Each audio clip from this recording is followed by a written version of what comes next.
invocation will be offered by Mayor Pro Tem Hoover, and the pledges will be led by Councilmember Cantrell. Please rise.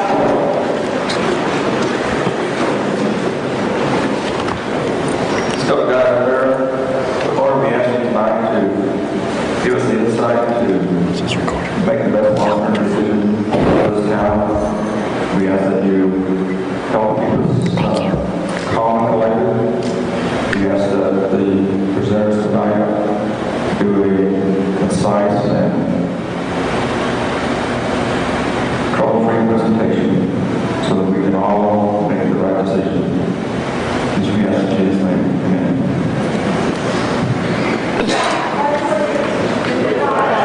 Of the United States of America, and to the republic for which it stands, one nation, under God, indivisible, with liberty and justice for all. The Texas flag. I pledge allegiance to thee, Texas, one state, under God, one and indivisible.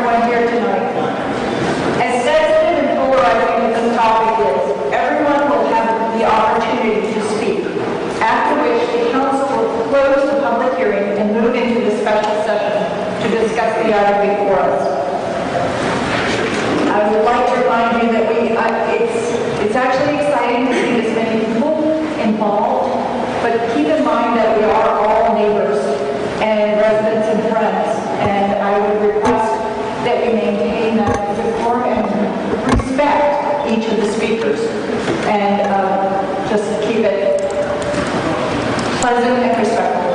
So thank you. Because we have so many speakers and want everyone to have the opportunity, we will pass to the 3-minute limit. And I would ask you to be respectful of that limit. And of course, I know that most people who already signed up know that you can assign your minutes to someone else. Please make sure you've done that already, or you do it before you come up to speak. And we will let you know when that person comes up to speak how many minutes they have, so you'll know that we're keeping track of that, okay? All right, so we will convene into the public hearing at 7:15.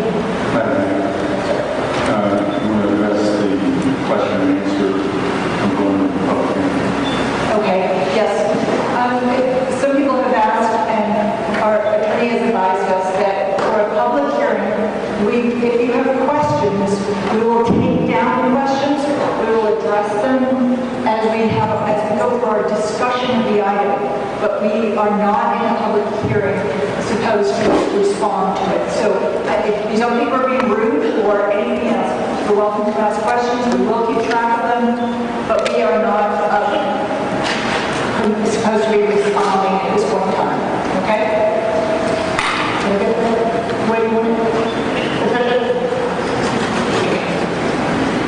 Okay, so we have a public hearing regarding a request for a zoning change for a 26.354 acre tract of land located at the northeast corner of State Highway 114 and Chillicothe Drive, from the current zoning of PO Professional Office and CR Commercial Recreation to a planned development of PD 30 mixed use of multifamily retail, professional, and recreational type uses. Application Jackson Walker LLP on behalf of ASB Properties. Slide. We're just opening up for public. Okay. All right, then, Shannon, would you please let us know who the first speaker is? And you know what might be a good idea? Tell us who the first speaker is, but tell us who will speak next so that person will know. Okay. First speaker is Danny Mayer. He has 15 minutes. And the second speaker after him is Steve Paula, which will have 12 minutes. I promise you I will not speak.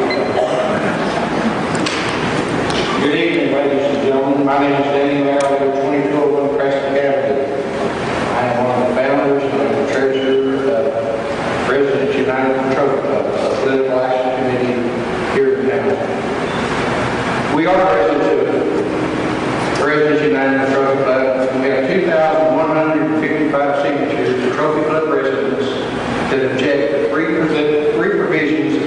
30. And I have those signatures tonight if you want another copy.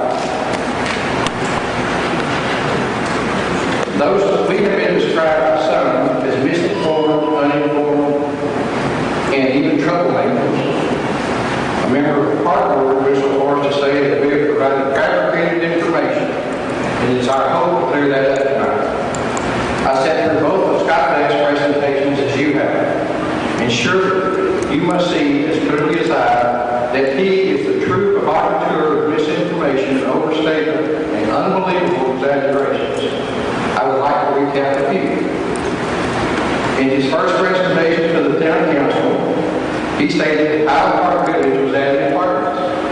He went so far as to emphasize the statement by saying, even Highland Park Village. We called Highland Park Village, and we found out the truth. There are no apartments being built, or townhouses, or any other type of multifamily in Highland Park Village.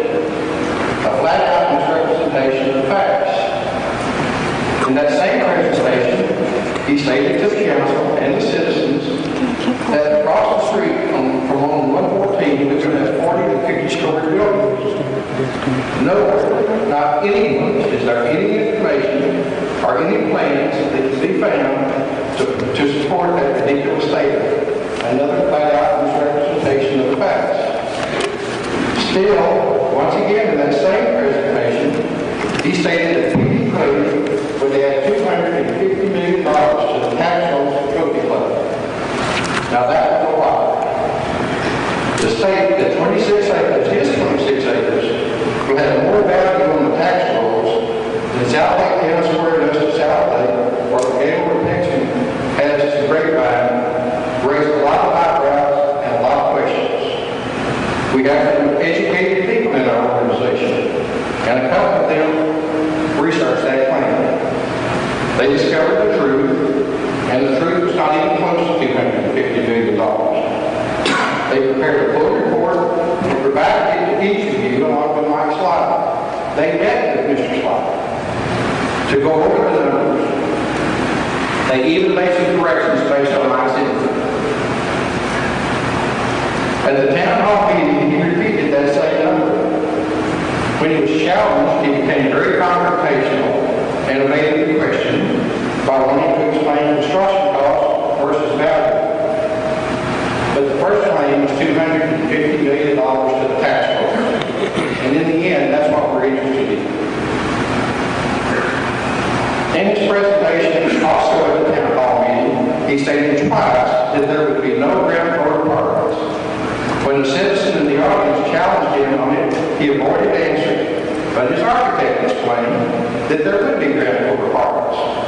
Mr. Beck's response was that maybe he had misspoken. Also, in that same town hall meeting, he stated that 114 is going to be lined with 5 20-story buildings. Other than the $250 million claim, that probably is his biggest exaggeration. 114 lined with high-rise buildings, up to 20 stories tall. Drive the freeways around Dallas and Fort Worth and see how many 20-story buildings you're going to see.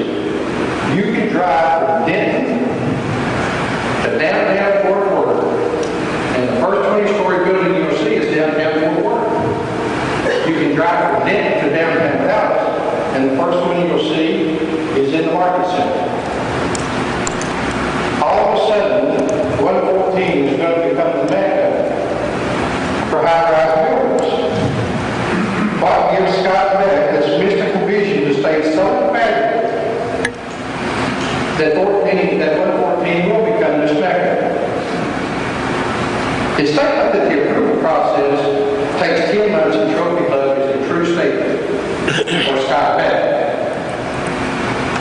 But that is his fault, and not the fault of planning and zoning, and not the fault of the town council. What he submits is at best vague and ambiguous. I provided all of our digital link to this, but this is the file for Caroline, which is 2 miles from here. 285-acre multi-use development. Approved in 99 days because of the presentation. Only 28 changes needed to be made. Those were made at P&Z. As I recall, Mr. Rhodes had 150 questions on Mr. Beck's document. South Lake has extremely stringent rules, as you all know. It takes forever. When Cooper and Stebbins tried to get South Lake Town Square approved, it took months and months and months, but they came at it kind of the way Scott Beck was telling this. We are not South Lake. We don't want to be South Lake, but we can learn from it. The document is fully complete. I promise you. It's here. I brought it. You are welcome to look at it. You don't have to ask a question about anything going in that document. Nothing. Plants, trees, water. And the very first restaurant, which is the first building that opens there, opens the summer of 2013. And the construction of single-family homes, by the way,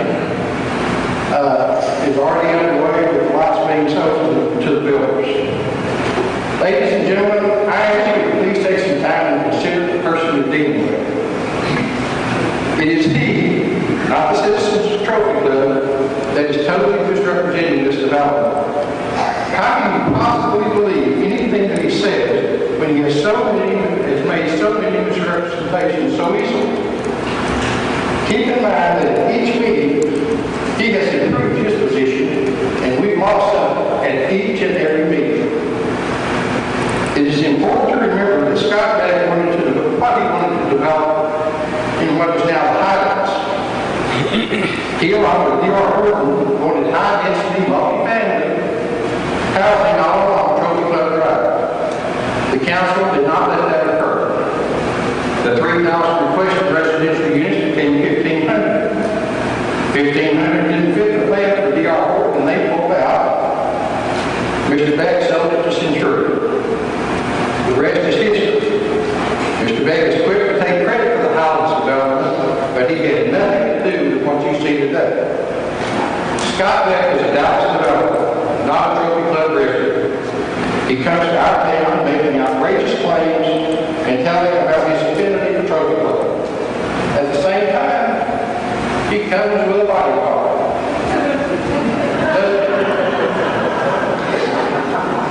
Does he really think we're going to beat him up?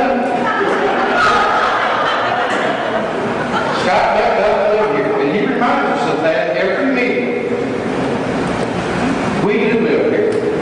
We are your neighbors and your friends. Mary Rock.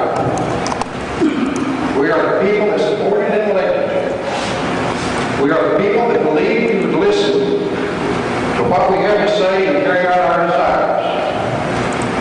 We want to know that we're correct in selecting you and that you will not be swayed by Mr. Beck's misrepresentations of the facts. The vote you cast tonight will define your worthiness to continue to serve as an elected official, but more importantly, it will define your character and whether you are worthy of the trust that was placed in you. PD 30 has accomplished one thing, if nothing else.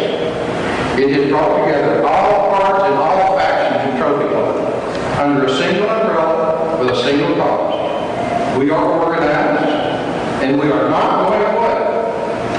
We are going to be active in every election going forward, including the upcoming one. The apathetic voter turnout of the past will not be repeated. Please try to remember what it was that made you run in the first place. Do the right and proper thing. Do what the voters, the citizens, your friends and your neighbors want, and vote no. And I thank you for your time.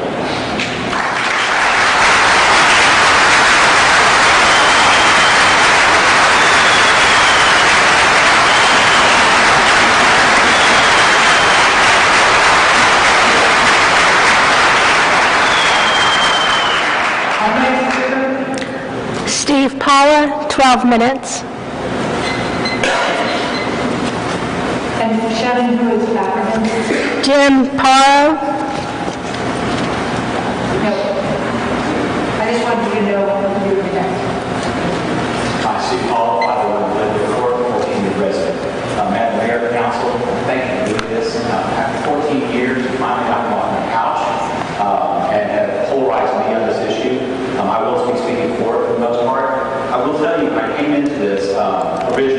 information I did receive was completely different from what PD 430 is now and what it is today. I was completely and squarely against this originally.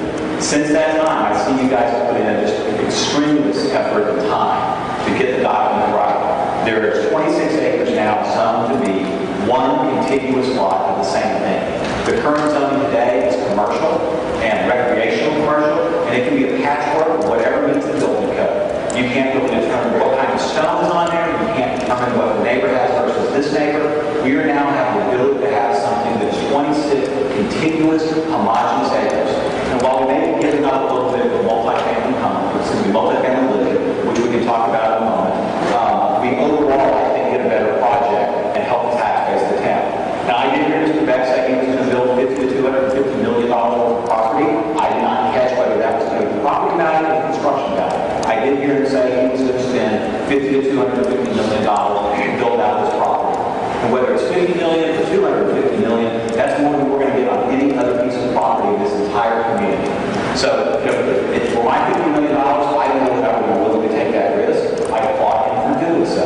But to make that $250 million for $50 million viable to him, it needs the density that he is asking for. It is going to be retail.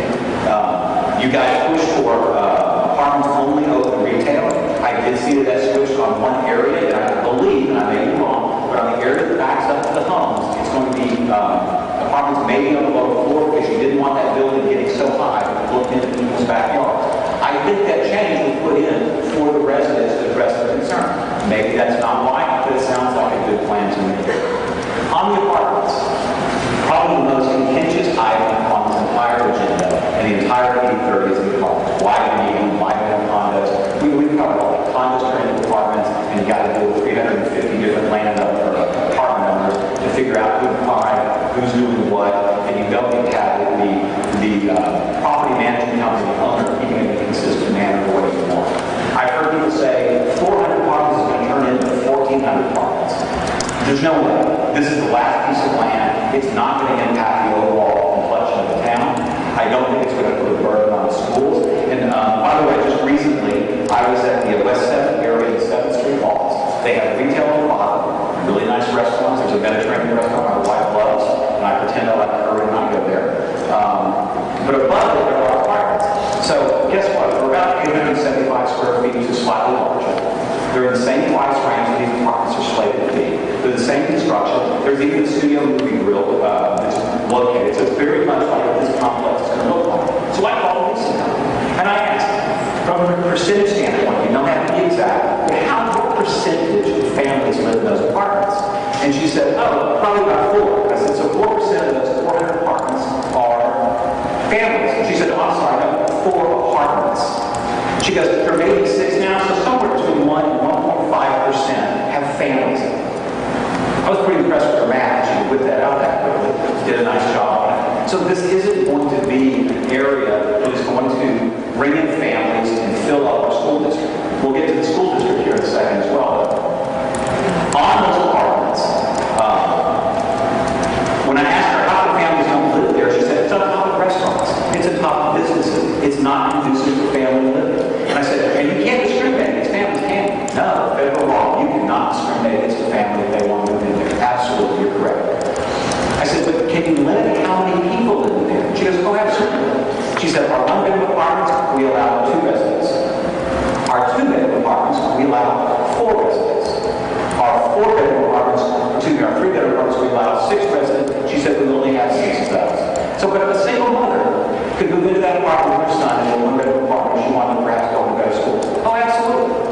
But I would tell you, a single mother that wants to move in one of those apartments, she wants a better school district for her kids, I applaud it. If she's willing to pay those rents to have her children in our school district, that's great. But now let's talk about our school district. We forget that the school district is not a trophy club school district. When I went before the school board once upon a time over the name of the school, it was very clear to me that it was not a trophy club school. It is a Northwest school. And if the residents believe that apartments are going to wreck schools, maybe they're right, maybe they're wrong. But guess what? If Roanoke, if North Lake, if Northern Fort Worth, and parts of Argyle want to haul a lot of apartments and build a ground floor of apartments for the next 20 years, that's going to happen and there's nothing we can do about it. And these 350 apartments aren't going to make any difference. But those 350 apartments aren't going to have children. Those 350 apartments are going to have young professionals. Those 350 apartments are going to have people that either work in the area, that don't want a home yet, or are looking for a home in the area, or looking for temporary housing. I'm for this. I'm for the tax base. We talk about the tax base. I just learned this, didn't know this, until you guys got me on the couch. We have the highest tax rate on ad valorem tax and property tax in the entire area. We have a higher tax rate than South Lake. We have a higher tax rate than Grapevine and every other community. And then the fact about when it came out, it was really great. They put how much each of those cities spends on their residents. They took the sum of their budget and divided by their residents. And here's what I learned. You spend less per resident than virtually any other community. So this tells me a couple of things. You are either really frugal or you have a revenue trap and you can't spend the same money that Grapevine can. You can't spend the same money that South Lake can because you don't have. This complex will help you get it because we will have some sales tax. We will have higher property, we'll have additional property tax we don't have today. I think that's a good thing. If it's on that 126 acres, on 114, I'm okay with that. I didn't like the original PD. I didn't like how tall it was. I didn't like the 800 apartments. But 450 apartments, I think I can live with. 350 apartments, I can definitely live with. The structure, the zoning, the trees, you guys have 97 pages of control on this property now. 97 pages. I would say that's pretty tight control. I know over the next year, we are going to have multiple conversations about what the residents want as far as a local feel. Do you want Austin Stone? Do you want a Tuscany look? Do you want Texas theme? We're going to have all that done out. But once that's decided, that's going to be the theme throughout. That's going to be how it's designed. I'm happy with that. I think that's incredible. I would love to see this get developed. Back to the tax base now. So we talked about our tax rate are higher than anybody else's, and you spend less on us than anybody else. So let me put this correctly. We pay more, and we get less. We pay more, and we get less out of the city. Because all of our revenue comes off of property tax on our houses. Tom Thumb, the donut shop, really aren't putting it in the city laws. So when we want a library, when we need new sewers, when we need new streets, the only way you can fund that is to tax us at a higher rate, is to go issue bonds to tax to get that money from us. If this doesn't get built and doesn't start generating revenue, our tax bill is going to skyrocket. So, we will never be able to have a library. We will probably never be able to have a community center. We will probably never have any amenities that other towns enjoy because those towns, you know how they pay for it? We go to their towns and we eat in their restaurants. And I go to their town and I buy clothes. And I go to their town and I purchase furniture. So I'm paying for the amenities of Grapevine. I'm paying for the amenities of South Lake. I'm paying for the amenities of Roanoke. Because I can't spend that money in my town because there's no place to spend it. My money gets spent at Tom Thumb, Starbucks, and the Bright Lights. And I don't think that's really helping the town out from a tax-based perspective. The last time I checked, this is the last piece of land we have developed as large scale at all. There's not another 80 acres sitting on the other side of town. Hopefully we can do that later at some other time. We're landlocked on both sides. Those towns are beginning to develop. This is your last shot. I encourage you to vote for this. I encourage you to be as strong as you can on the zoning once it gets done. But I thank you for your time, and I thank the citizens of the town.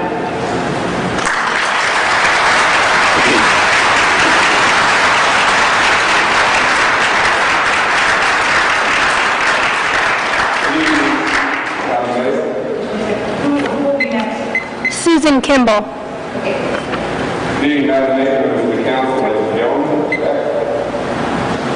if I didn't know better, I was last speaker with Scott Beck. Jim Tarrant, 8 Brookfield Court, there in Broken Club. And I'd like to just point out, when it comes to developers, I have been through a similar experience to what we're facing tonight. When we were buying a home in Valley Ranch, we had a developer who put up wonderful pictures and showed us all kinds of site plans about a certain area in Valley Ranch that we developed for families and parks and lakes and rolling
Time's up. square foot units.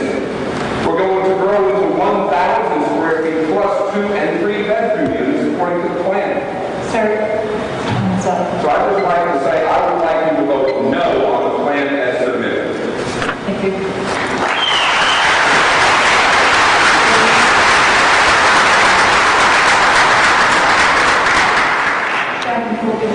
Susan Kimball will be 3 minutes, and then next is Chris Bailey for 3 minutes.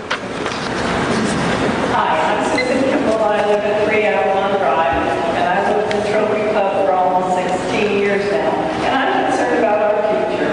I acknowledge that the Becks own this property and have every right to develop it. And I would love to have a classy development there with nice shops and restaurants that will increase our tax base. But I am concerned about multifamily being there, and I'm concerned about how changes to the current plan are approved, be it the town staff or through the P&Z process. I'm truly concerned that multifamily housing will result in more expenses to the town than revenue, and that they will not present a good image of Trophy Club to the world. But our decision is really about zoning. Mr. Beck has presented a preliminary site plan, but there's no guarantee that that's what will actually be built there. If the zoning is changed as requested, we could end up with any of the things that are still currently in PD 30, such as a daycare center, a hospital, an extended stay surgery center. I printed this out this morning, and those things are still in the plan as far as I can see. And multifamily residential fronting Indian Creek, 600 square foot efficiency apartments, and a lighted site on 114 that's almost as big as a billboard, 600 square feet.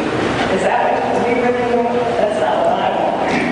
So I'm just asking you to listen to the citizens that elected you, to be realistic about what can or could be built there, will or could be built there. And just please do the right thing for Trophy Club and not approve it as a proposal. Thank you.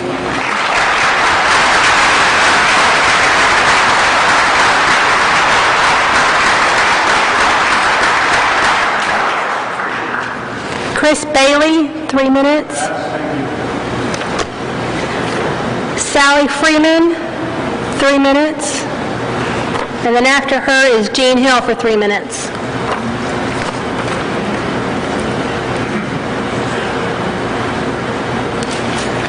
My name is Sally Freeman. I live at 2 Katy Lane. We've been in Trophy Club about 8 years. I just want to take a moment and thank all of you for your time, your effort, and your due diligence. No matter whether you go for or against, you have put so much effort into this. You are appreciated.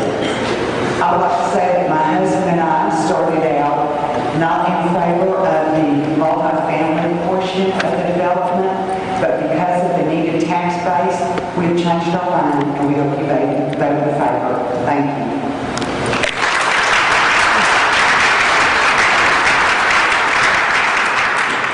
Jean Hill, 3 minutes. Then Larry Mundy for 3 minutes after Jean. Good evening.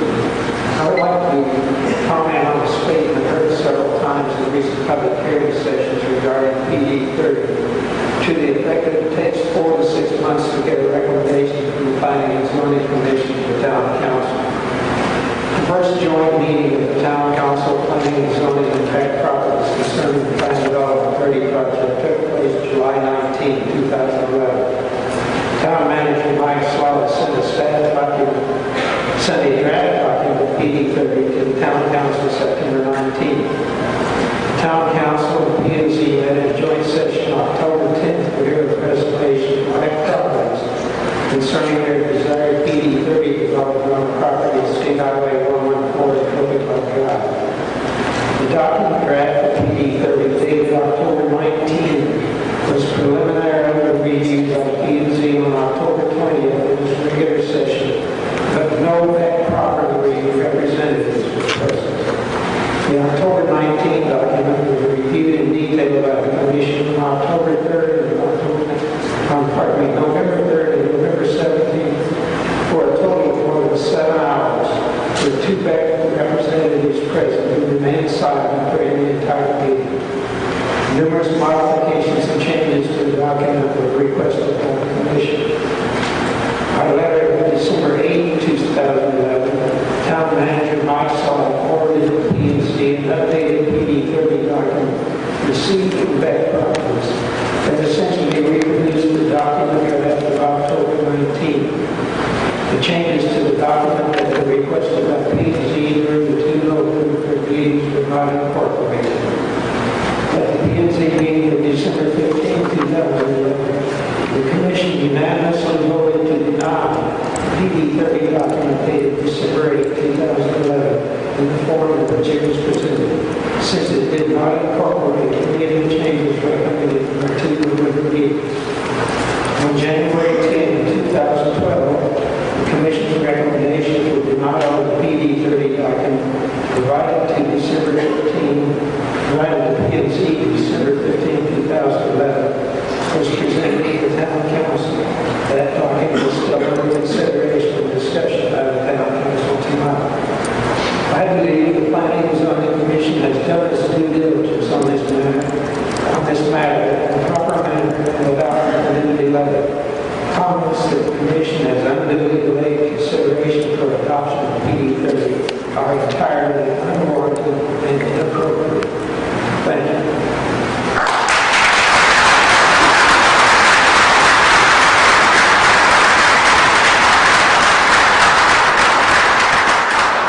Larry Mundy, 3 minutes, and then Peggy Sweeney. I'd like to suggest to the council this is no longer really a tough call. Because the way it's now drafted, this is the Frankenstein ordinance. When you start it, you're not going to be able to stop it. And it has to die. I've spoken email to all of you about the rubber stamp approval processes in this document. I was very happy to see that change. Sometime in the last 48 hours, it got changed back. Now, there's only staff review. It's only review for compliance with the ordinance. The staff may comment on health, welfare, safety, and infrastructure issues, but cannot apparently deny an application based on any of those. They shall approve it. We're back to where we were. There is no appeal to any appointed or elected body unless you're the developer. So approvals, even erroneous ones, can be questioned. Disapprovals can. If anything allowed by the ordinance conflicts with any other ordinance for health or safety or anything, or a resolution or a development standard, this ordinance controls.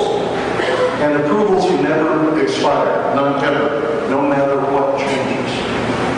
Once they're secured, they're permanent. Now that all only makes sense if the ordinance is comprehensive and perfect. It's not. Just one example, this is my hobby horse. I've said publicly and in emails to all of you that you risk creating a stormwater nightmare in the regulation of this tall slope site. And specifically, recommendations to fix that. I've got a couple of responses that said, we're not done with this document. Well, it seems we're here, we're done with this document. And it's settled on that. But what really enrages me was I went to the sales presentation by the developers a couple of days ago, where the citizens were told that the tax revenue from PD 30 was needed for future infrastructure projects for the city. The largest, at $5 million on the little thing, was stormwater control. The stormwater study that we just paid for, that's on the web, says tax number 1 is to stop the flooding of those houses on Meadow Creek. That costs about $5 million. So to get the money to stop flooding the houses on Meadow Creek, we're going to approve PD 30, which will likely overload Cypress Creek. The one that the same study says needs $1.25 million right now. While the PD 30 side is still nice, soft, absorbing dirt and grass. So this is the ultimate can kicked down the road. And we haven't even asked the developer to help pay for any of the problem that they're going to make worse. That would be funny if they just weren't tragic. Now, I'm in the hotel business, I've been for 30 years. Yes. Time? Sorry. Can I tell you one other thing?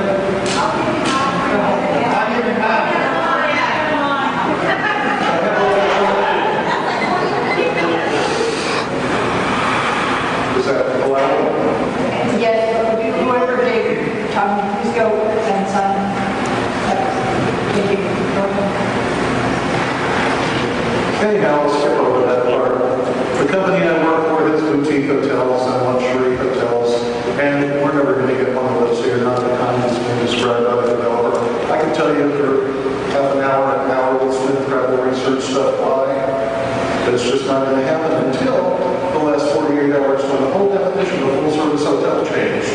Just like the other stuff that changed. Now, a full-service hotel has a restaurant that can be any one of A or B or C, where C is a concessionaire for room service delivery. That other place lets Domino's deliver to its rooms.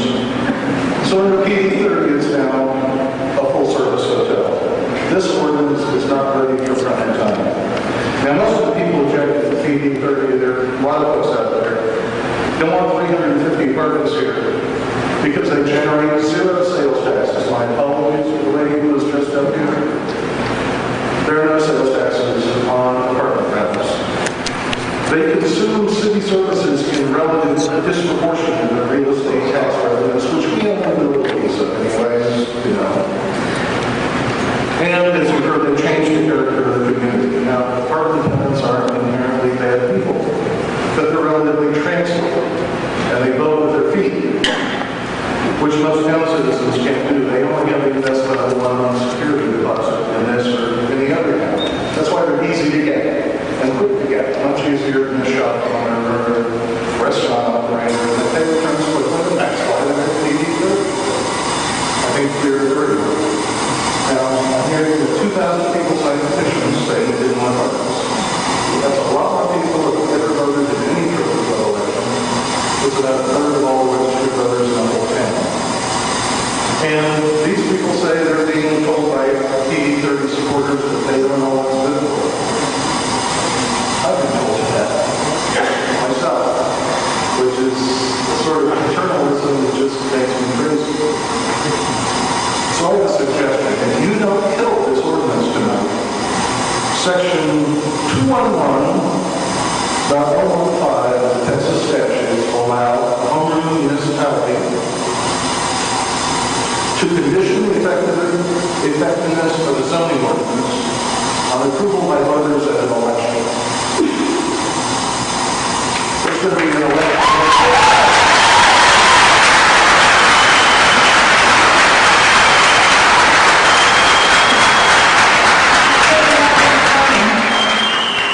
You're going to have an election May 12 anyway. It won't cost anything. Let's get this document where it makes sense and stop changing it so that people can know what it says. Let both sides make their cases to the real owners of this town. Put it on the ballot. On an issue that's this important, that's the right and moral thing to do. Please. Thank you.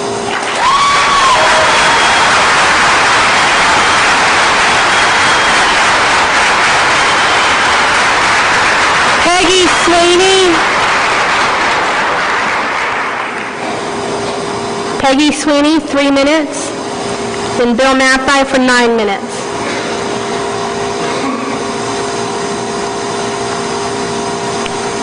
Peggy Sweeney, 51 Meadowbrook Lane. At last week's Marathon Council workshop, which I missed an hour of, I'd like to point out some comments that Mr. Beck made. He said, in the current market, we're not building anything.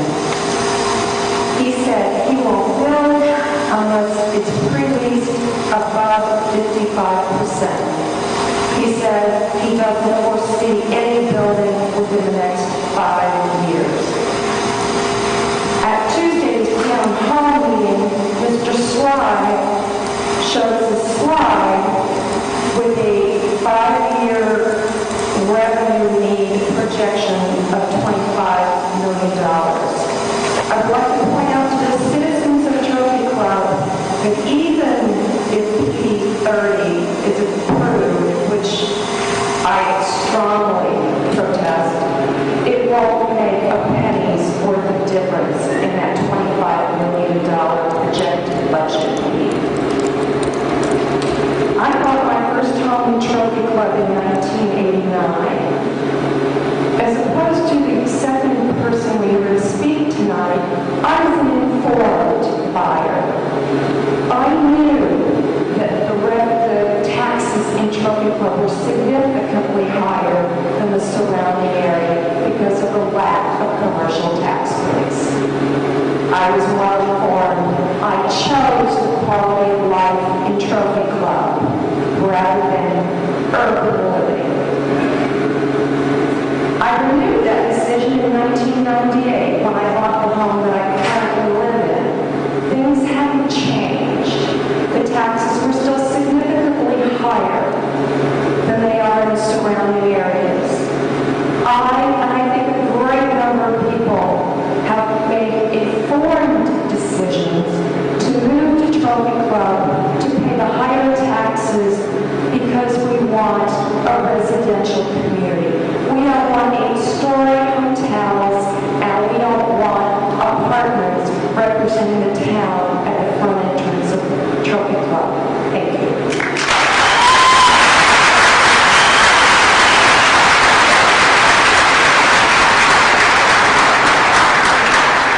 Phil Mathai, 9 minutes, then Victoria Aaron. Good evening, Mayor, council members, staff, and Beck. I'd also like to thank the Byron Council staff for providing this opportunity to be here in this building. My name is Phil Mathai. I live at 500 Indian Creek Drive. I've been a resident here for about 22 years. We've all listened and studied this project for several months. It's now time to obviously make a critically important decision.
summary, I want to say this.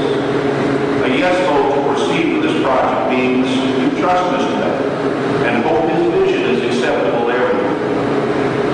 But that yes vote also means you have no trust in your friends and neighbors of Trophy Club or your P&Z Commission. And you believe that over 2,300 residents are misinformed, can't see the big picture. A no vote to turn this back to Mr. Becker for more revisions means you actually do listen to the residents and have understood our concerns. You recognize that you as council members actually represent us, the citizens of Trophy Club, and not the developer. This is it, folks. There's no turning back, and I pray that all of you make the right decision. Thank you.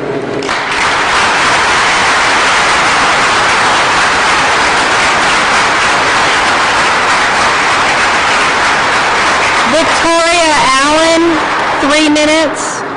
And Sandra Sheridan, 3 minutes. I'm sorry, can you repeat that, please? Victoria Allen.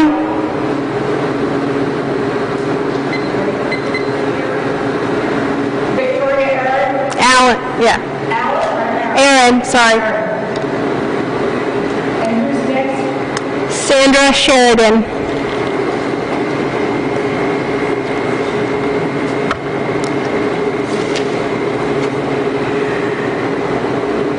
I'm about as nervous as my dog is during thunderstorms, but she's smart enough to get under the damn car.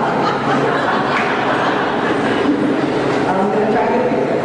Madam Mayor and Council, it has been painfully obvious that you have done everything within your power to rush the PD 30 process through, as Mr. Beck seems in quite a hurry. And we might be tempted to assume that you're also doing it for the purpose of masking the debt you have incurred with massive overspending on projects not voted for. Like a roundabout. And just the upfront cost of that would be $1.6 million. A splash pad that is costing us $700,000 and add more annually for water and repainting, which repainting costs $30,000 and water is that much or more. And a very expensive dog park. Actually, I don't think dogs know the difference between a highbrow pad and one that is cheaply made like the Legacy Apartments. They are dogs, not humans after all. Still, this dog park is costing us $2 million. And the cash register is still open on all these projects for the staff to go out our tax money at will. Now, to voice my concerns, a few here, that actually pertain to the humans in this big dog park entrance and trophy club, so to speak. A, did you apply the same set of skills that you used in financing these overpriced projects when creating this urban development alongside that? B, did you employ a professional architect and finance analyst to guide you through the process? Since so much more is at stake here, and that is the future success or failure of our entire community. C, or did you think that merely depending on your pleas to Beck was sufficient enough when you asked, so Mr. Beck, how can we protect ourselves from this or from that happening down the road? In other words, how can we protect ourselves from you, Mr. Beck? Did you think he would have our interest in mind with his answers? And were his answers absolutely all that he needed in order to safeguard this town from his missteps of the past and present? Not just here at Trophy Club, but the Deep Ellum Project too. And by the way, there was a suit filed. Thank you, Madam Mayor and Council, for your respect, your patience, your thoughtful response, and your time.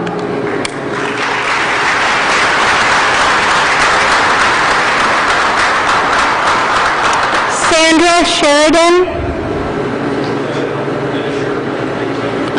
I can't hear you. Okay. So you'll get 6 minutes, and then the next one will be Lila Sternberger.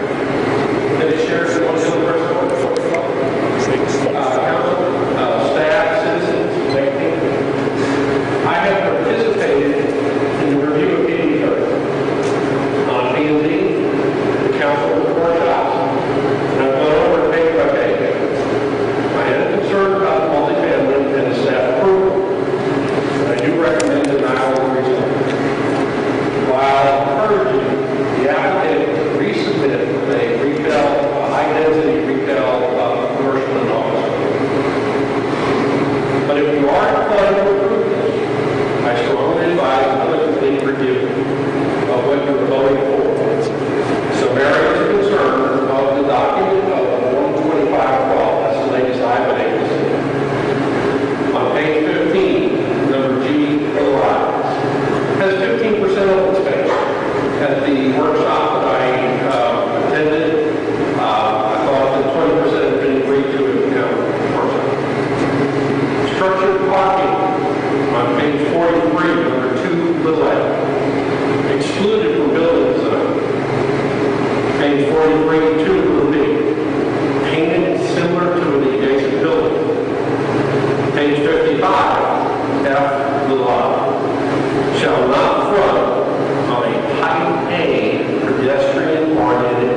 Sternberger, 3 minutes. Lisa Hennessy, 3 minutes. My name is Leah Sternberger. I have lived here for 28 years. My address is 24 Monterey Drive. And I've raised all 4 of my children here as a single mom, and my baby son is a senior here in high school. A week ago, I wrote the mayor a letter in the interest of brevity and heat from rambling. I'm just going to go ahead and read the letter that I wrote. I just wanted to drop you a line and tell you that although I did sign the petition supporting the P&Z decision, after the council meeting, Rebecca is forced to actually show its renderings. If the actual concept stays true to this plan, then I basically have changed my mind and definitely would support the council approving this for Trophy Club. 20 years ago, I actually worked for a developer and also a commercial mortgage company. And what Beck says about not having the density in Trophy Club to attract high-end retail is true. I also was a tenant in the South Lake Wannabe shopping development in Flower Mound called Harper Square. And getting business was a nightmare because the developer could only attract mom-and-pop shops, which did not attract any foot traffic. If we had had people living above us, my business would have been amazing. They will not be able to attract tenants if we do not include the multifamily. As long as the rents remain high, I don't expect to be seeing 27 tricycles, used beach towels, and dead plants hanging on the balconies. Do I trust Mr. Beck? Hell no. I scraped the side of my car on the industrial steel poles he installed for absolutely no reason at the soccer fields, and still feel that he owes me the $527 it cost to repair my door. But the European Village concept that I saw at the last council meeting is cohesive and high-end. And if the council can keep him true to this vision, it certainly is the highest and best use of this property. My comfort level with this project would be making sure that Mr. Beck performs to the letter what he has proposed. The water feature should not be removed under any circumstances. The nature paths and other amenities should be non-negotiable. The materials used in construction should flow with the look and feel of Trophy Club and kept to the highest standards. There should be no ground floor apartments in what is originally designated as retail. And by the way, incorporating as many of our lovely large trees as possible would bring value to the project and add to the ambiance. Please do not give him carte blanche, but please do not tie his hands, as selling a project such as this does require a flow and timeliness that he owes to his tenants. But this does not mean that the tenants would not be amenable to the highest standard possible. The bottom line is this. I know it will take a lot of courage for the council to move forward with this decision, but I do understand that Trophy Club may never have the opportunity to create this high-end village concept again. It is true that if we cut up this parcel, there will never be the flow of amenities that this project offers. Without multifamily, Mr. Beck simply cannot make this fly, and I understand this completely. It is difficult to attract a tenant that is nationally recognized, or restaurants or a cinema in the best of circumstances.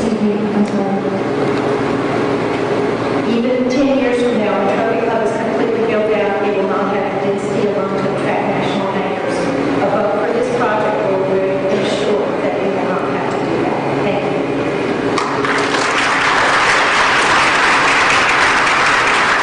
Lisa Hennessy, 3 minutes. Ron Morgan, 3 minutes. I'm Lisa Hennessy, and I'm at 45 Panorama Circle, and I really don't have much to add to Mr. Mayor, Mr. Mundy, and Bill said, but what I would like to say is I implore you all to reconsider allowing 350 apartments and to represent their residents and not the developer. We all know what happens with apartments over time, and I hope that you've taken the time to read the reviews on the shops of Legacy as well as the crime reports. So if you really want to make this our crown jewel, please stand up to Mr. Beck and his team and say no to the apartments. And just to be clear so there's no misunderstanding, for those of you that are against any type of multifamily, would you please stand?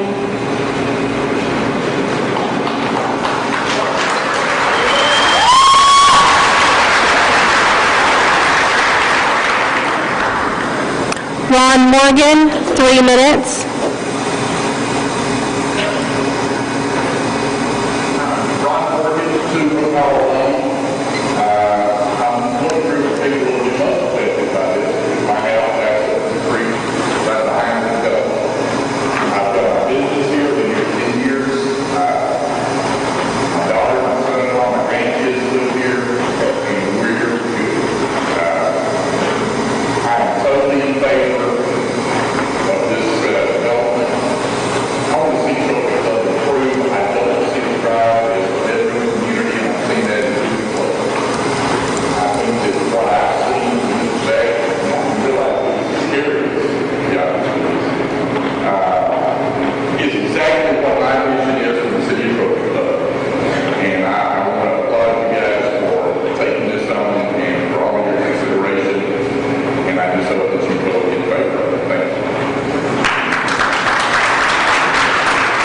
Larry Letzner, 9 minutes. And then Michelle Reed for 9 minutes as well.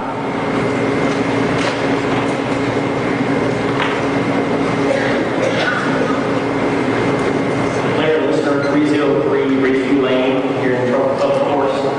Two quick things. I've got some prepared comments that I'll read here in a moment, but two quick things I need to address real quick. I think it's pretty obvious that Mr. Beck has a public relations issue here in town. And I think, there's maybe some issues there that I think he's got opportunities to work hard and improve. The one thing I do want to say is that's what the PD 30 document is for. I mean, you have spent countless hours dotting the I's and crossing the T's. There may be still a little work to do from what I hear, but that's what the document is for, to ensure and hold the developer to the commitments they've made.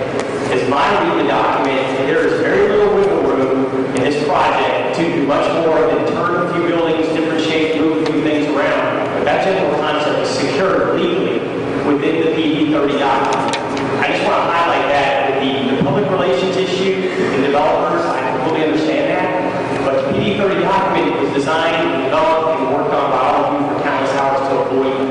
The other thing I want to address real quick is there was a statement that all this money was spent and it was not voted on.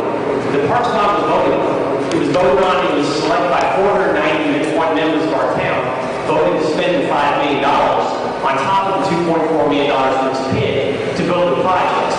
Those projects have all been completed with the exception of one commitment on a splash pad project, and there's $400,000 still under budget sitting there that the Parks Board and the Facilities Subcommittee are continuing to consider right now on how to allocate those funds.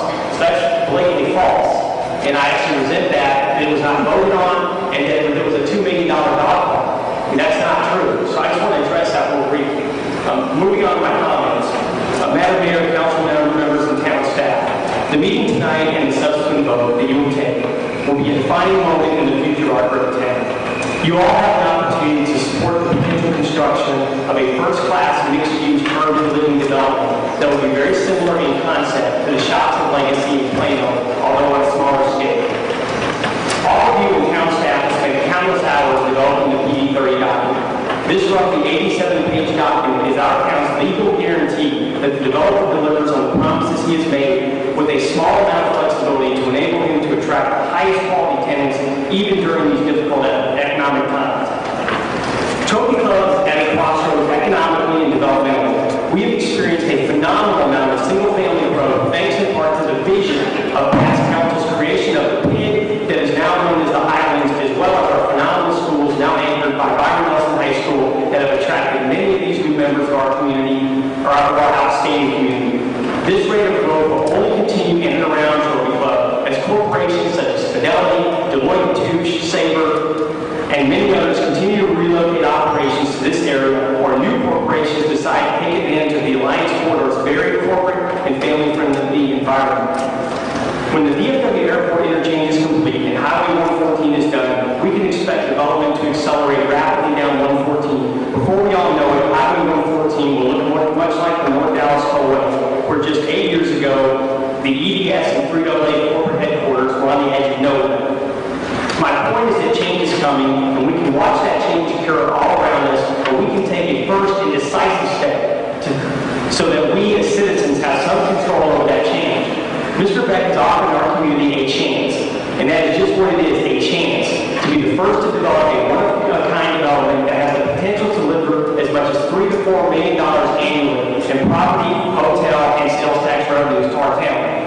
Please keep in mind, this is the only significant portion of viable commercial property in all of Trophy Club that can help us ease the tax burden on our citizens, while at the same time giving us all a place to shop, dine, and spend time with our friends, families, without ever having to leave the safety and serenity of Trophy Club. As I mentioned earlier, our town staff and all of you have put your hearts and souls into the PD 30 document. You have spent countless hours presiding over many meetings and then amending this document to make sure, first, that we are all heard, and second, we are protected from any potential for this development to not be worthy of our great town. Some in our town have responded to your efforts with accusations of impropriety, with half-truths, and with an electronic wave of misinformation. To be fair, some of that information was correct 6 months ago, but as the document has evolved, it is no longer true today, as all of you have heard our voices The story that many of our citizens have not heard via the electronic superhighway that I was recently forced to jump onto is that our town has a $10 to $15 million storm drainage infrastructure problem. Our police department will have no home in 3 years. Our older streets need repaired, and our citizens need to have adequate services. Total projected price tag of these known issues is $25 million. I can assure you that without this development, all of our citizens below the age of 65 will bear the burden of these costs via fees and taxes. If the proposed development reaches its full potential, Mr. Beck will have made more out of 26 acres than I think anyone could have ever imagined and set our town on a course of financial stability and prosperity for years to come, and I plan to be here to enjoy those years. Let me say that nothing is perfect. In a perfect world, I don't want anything to change in and around Circle Club. In a perfect world, my kids and I want to live at the buffalo and the camel on Circle T Ranch forever. In a perfect world, I want everyone to be excited about the potential of this development. And in a perfect world, I don't want any apartments in this development. And in a perfect world, I don't want any of these buildings to be taller than 4 stories. However, as we all know, we live in a very imperfect world. We must compromise as we weigh the benefits and risks of everything we do every day as we all struggle to raise our families in what many would describe are very challenging times. Our town manager, all of you, and Mr. Beck have a vision for the future, and many of us are here to support that vision tonight. You all need the support of those of us who were at Monopoly Tuesday raising money for the food pantry, for those of us who were at Byron Nelson Tuesday for the big game, and for those of us who were at Byron for the 8th grade orientation. My point is that while we, the silent and busy majority, were supporting our children and community, the very vocal and well-organized minority were doing everything in their power to defeat this proposed development. And believe me, as someone who left the friendly confines of Beckopoly to attend the meeting, it wasn't pretty nor courteous and certainly not representative of the vast majority of our citizens. I want to personally take this time to thank this council on behalf of my family and many of my friends and neighbors for your service to our community. No one volunteering to support their communities, as you all have, should be maligned the way many of you have been, regardless of your stance on issues. In closing, I want to ask all of you to have the vision and the political courage to do what is right for the future of our great town and vote in favor of 53rd. I want to say to all of you that if you are crazy enough to run for re-election, that I will do everything in my power to deliver the necessary voters to the polls in support of your re-election. Thank you. Michelle Reed, 9 minutes. Then Terry Thomas for 3 minutes.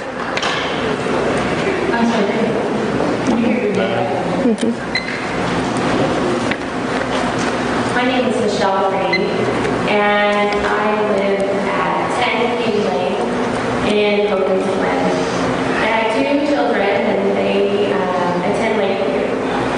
And my profession, my husband and I own a development company, and so we are developers. Usually the bad guys, but I come to you tonight as a townsperson, and I do have a little bit of a negative feeling for Mr. Beck. When we first moved to Hogan's Glen, he still owned it at that time. He had not sold it to Merdad. And he was asked to, we basically asked him to open up the book so that we could see where our money was going. And he refused for us to see the book. So I kind of come here with that view of that experience that I have of him in the back of my mind where that trust isn't quite there. We have developed all over the country, and so for me to see this process that has happened over the past couple of months, it's amazing. Because usually we have gone into P&Z meetings, or we have presented our plans to P&Z, and if they have been rejected, then we find another side, or we make compromises. Never has it gone to the town council, and then the town council approved the project. So in my experience, for the town council to approve a project that P&Z has been against, it's just not heard of in my 7 years of being a developer, or my husband and I being a developer. And never have we told a town council to decide right now,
It's just as tall as the adjacent building. So now we're just going to have a 5-story parking garage. I guess that's better.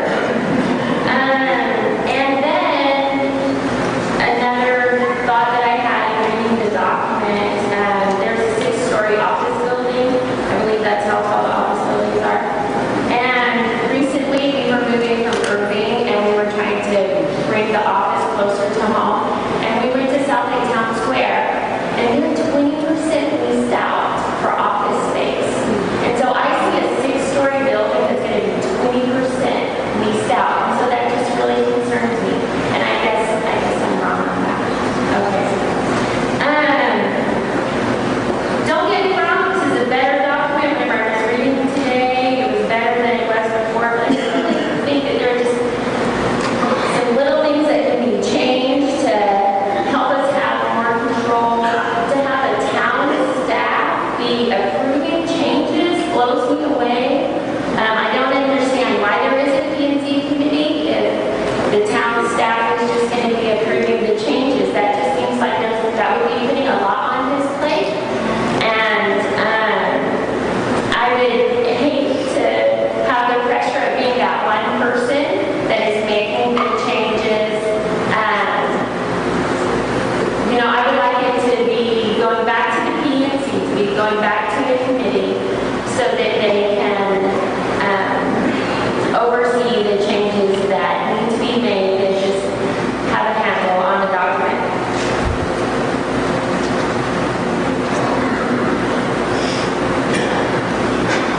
As stated before, a yes vote means that you trust Beth and don't trust a great number of Trophy Club citizens, and a no vote means you understand our concern differences.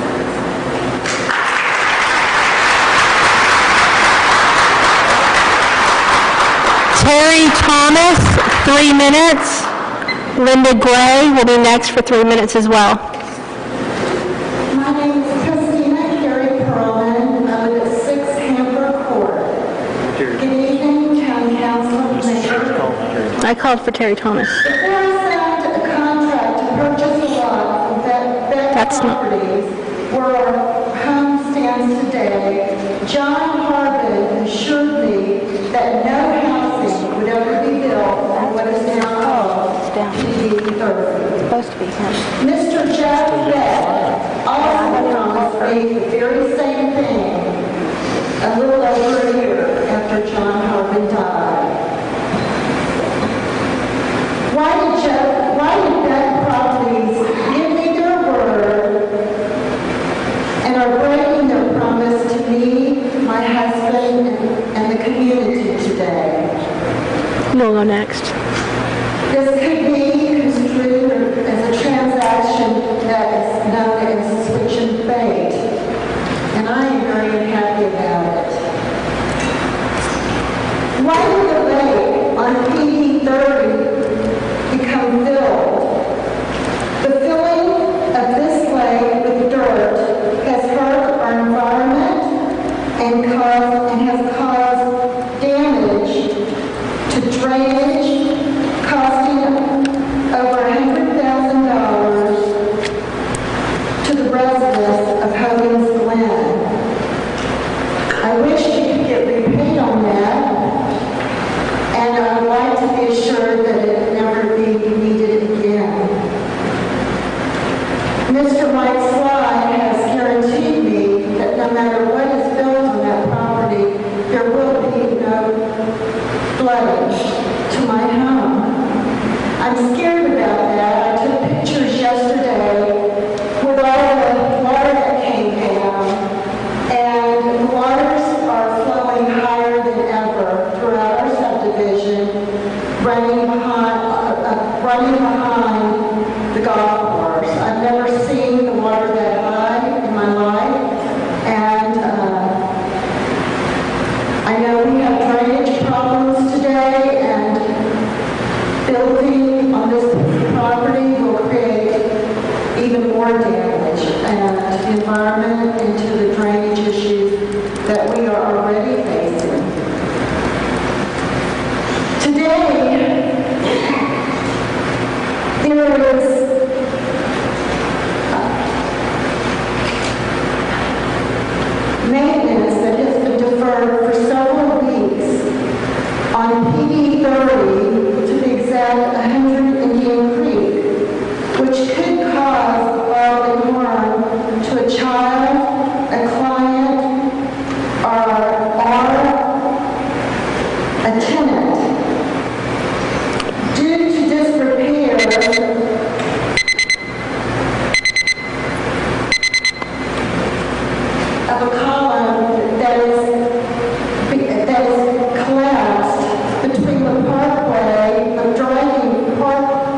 3 minutes. Then Linda Gray. My name is Terry Thomas of 23 Hillcrest Court. I should be wearing red, but I didn't make it home in time to get there. I have a question. How many retail establishments want tax abatement for coming? How's that going to help us? And most of them, from what I understand nowadays, that's what they ask. I am really against multi-family housing. High-rise, we don't need it. This area here could be developed as a retail area. I think that would be a much better use for it. And if you think apartments over retail does good, go look at Keller Town Center, ask them how much it's running down. It's a they are just absolutely high. They can't keep their hands in retail because nobody looking them up.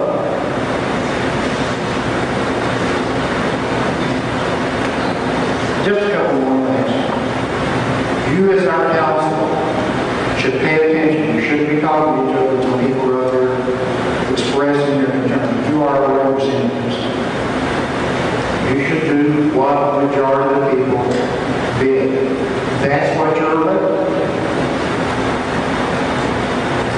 And if you vote tonight on this, you should have the fortitude to put it on your website immediately. And I ask you to vote no on this proposition as it stands.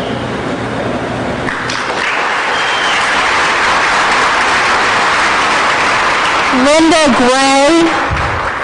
Before we go, I'd just like to say, because I have asked for respect, Councilman Cantrell didn't hear one of the things you said and asked me. That's what we're talking about. And then Elsie Crawley.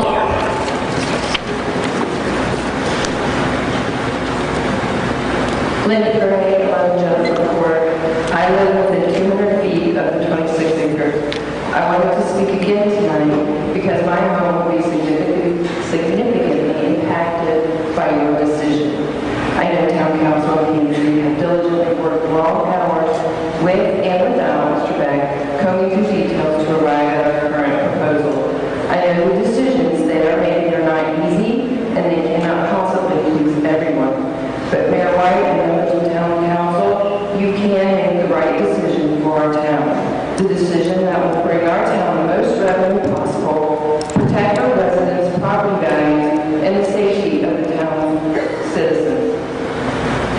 There are many aspects of the January 25th proposal that can make the property financially viable, and some that are not in the best interest of generating town revenue, preserving property values, and making a safe place to live. I am 100% for the development of this property with retail, commercial, recreational. I am 100% against urban residential on this property and buildings that are tall, over 2 stories. There are other issues I have with the current proposal, but will not muddy the water with all these concerns. As I have stated before, adding a high concentration of transient people will significantly impact our town's resources, raise the crime rate, change the demographics of our population, and decrease property values. Tall buildings decrease privacy and safety and can add a lot of light pollution. Will the renters be screened for pedophile convictions? I doubt it. Give them a top-story apartment in a well-lit area and they will be looking in my backyard at my family. This is a real possibility. From what you have told us, the town is in such a financial position that we need to generate revenue in order to avoid raising taxes. Have you done the accurate financial research to prove that mixed urban residential and retail will add that much needed revenue to our town's bottom line? I have seen a study that shows that we will probably be a break even, and that a 100% commercial development would bring those much needed dollars.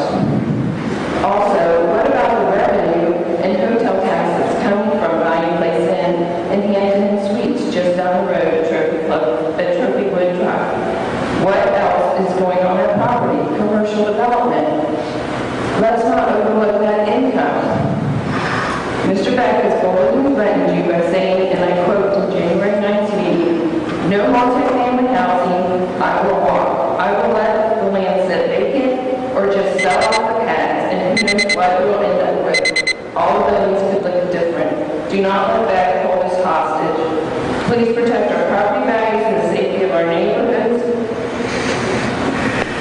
Develop 100% retail, commercial, zero multifamily housing. Reject PB30 until the residential part of it is removed. Help our town generate revenue and protect citizens and property. Thank you.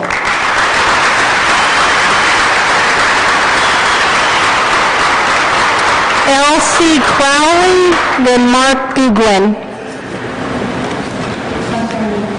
Would you repeat your name, please?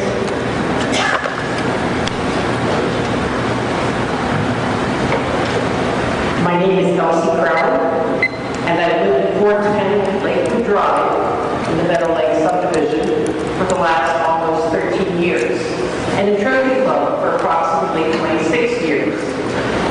I'm here tonight to try to understand why our town council is addressing a planning and zoning matter that has not yet received P&Z approval. The commitment and expertise of our P&Z department has been key in creating the Trophy Club that is a great place to call home. So I don't understand why council appears to be undercutting them by shortcutting their established process. The only appropriate action to take on PB30 is to submit it to the P&Z Commission so that they can assure that this development provides, as their homepage states, an aesthetically fine community for the citizens of Trophy Club. The P&Z department specializes in that kind of thing. We elected you as our town council to address more far-ranging and hence more general issues, in the expectation that you would use the specific skills of our various city departments to guide you. You don't, or shouldn't, need me to remind you that it's risky to go it alone. It opens you to all sorts of charges, and means that you, instead of the P&Z, have to hear me say, if I wanted to live in Irving, I would have bought a house in Irving. Because my reading of PB30 said it would make our main entrance look Irving-esque. But I'm willing to let our P&Z review it and have it modified as necessary to ensure that it fits into Trophy Club's vision. I'm hoping that you are willing to use the P&Z too. Thank you.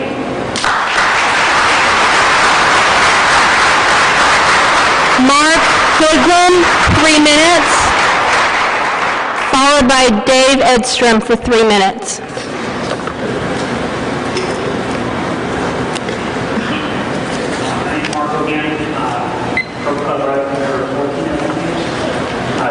So I really appreciate the opportunity to spend a few minutes speaking and addressing all of y'all.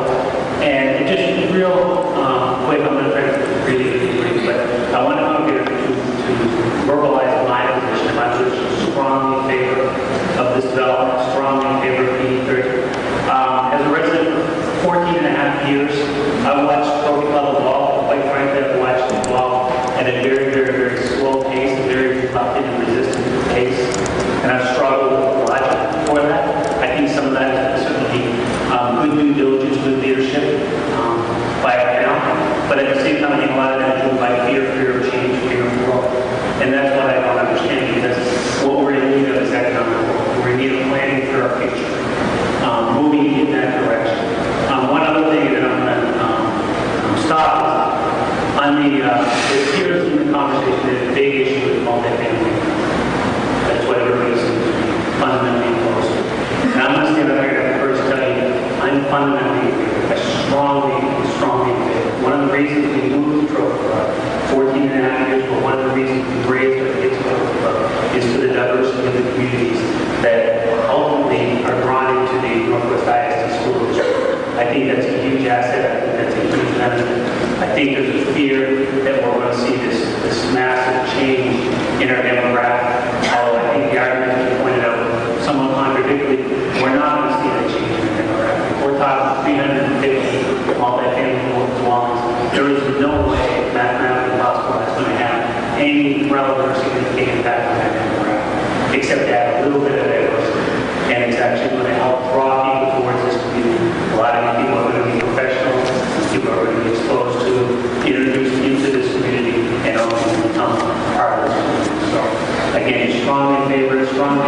of seeing the community grow. I want to see this community.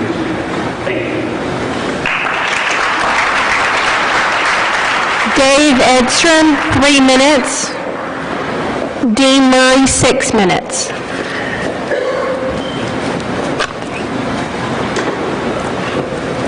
Mayor, members of the council, town manager, members of the staff, my name is Dave Edstrom, I live at 269 Oak Drive. The serious long-term negative issue of this proposal for the town is financial. The largest space allocation of this proposal is apartments. It is bigger than the retail, bigger than the office.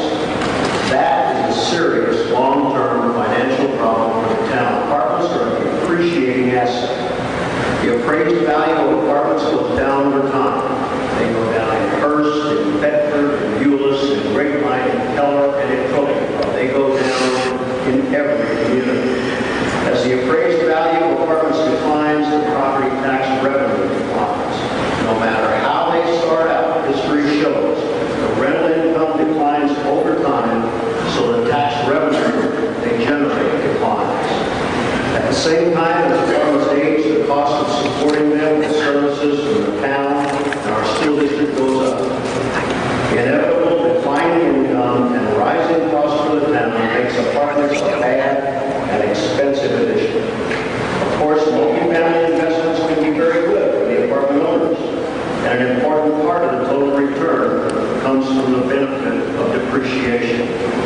Second, there will be no long-term significant incremental impact to town sales tax from the spending of residents of 350 apartments. Studies show a lot about renters.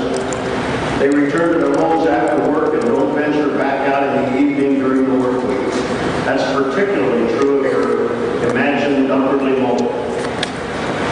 When they do shop here, they'll buy items of convenience and necessity. On weekends, they leave to spend money elsewhere. They party and spend where there are other upwardly mobile. Their entertainment spending leaks out. It does not stay. Third, apartments experience high turnover, which contributes to their decline in rental income and taxable value. 1/3 of apartment dwellers are in a new location from the prior year. They are mobile and they are effective. They move from this year's hotspot to the new hotspot, and rents decline in the apartments they leave behind. Finally, one of Texas's most respected demographers said this month in a speech for residents of Keller ISD that apartments pose an economic issue for cities and school districts because as apartments age, rents decline, and the number of renters per unit increases with larger families and increase in resident children. These are facts from long-time studies. They are not hype and hope. Apartments are the largest square foot component of this proposed development. Those apartments are a bad long-term addition. You told us we don't understand. We do understand. We want retail development. We can only hope that you will come to understand and that you will deny the apartment element of this concept. Thank you. Dean Murray, 6 minutes. Then Kim Perryman. Dean Murray, 2000 Churchill Downs. When I moved to Trophy Club 5 years ago, I did a lot of market research. I did a lot of research on communities in North Texas. My wife and I settled on Trophy Club because of the parks, golf course, and full-time police force, full-time fire department, and the schools.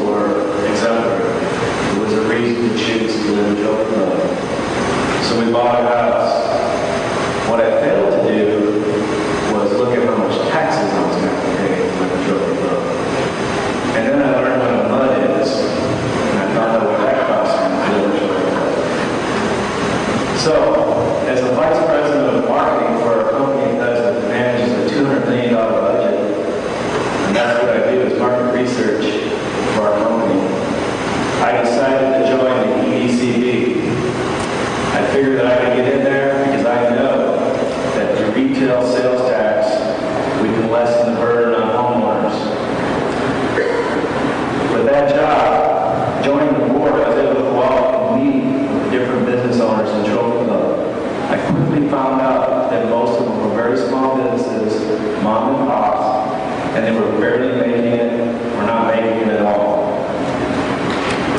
I looked at the Regency Center. There's been empty space in the Regency Center for 5 years that I've lived here.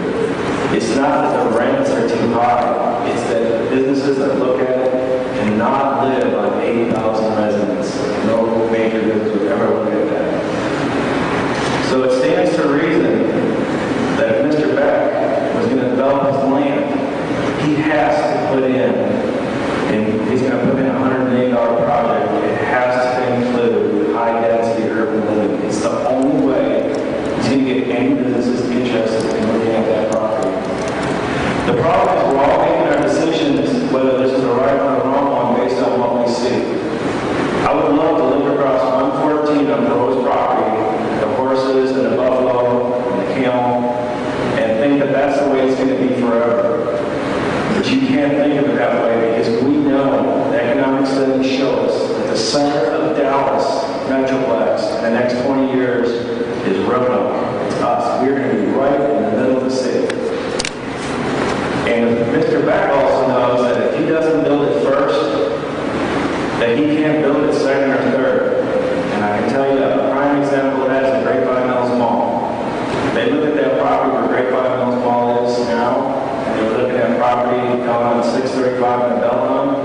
The developer that built it first got the big project. So Grapevine Mills go on, they built theirs first, and that area on Belmont is now a Home Depot, Dick's Sporting Goods. They never got that multi-million-dollar development. We have to develop ours first. This is a long process. Tonight is just the start of it. This is going to be a 5-year process for Mr. Beck. He has a lot of work to do. He's going to spend millions and millions of dollars just trying to bring businesses to Trophy Club. If we don't do anything, what's going to happen is it's going to leapfrog us. The development is going to happen. It does not take a rocket scientist to know that an 8-lane highway being built out in front of our town going to 35 is going to be developed. You can look at Plano, you can look at Frisco, you can look at all those areas, and you can see Las Colinas. I'm sure that was a 2-lane highway at one point as well. One thing I know absolutely for sure, there are $25 million in infrastructure coming our way. That is for sure. It's going to be in the form of roads, new police department, community center. Our employees need pay raises. We need to keep our police force, need to keep our fire department. It is coming our way. We have 2 options. You're going to try and pass them on, or you're going to raise our property taxes, or you're going to do both. So in my mind, this particular project is a no-brainer.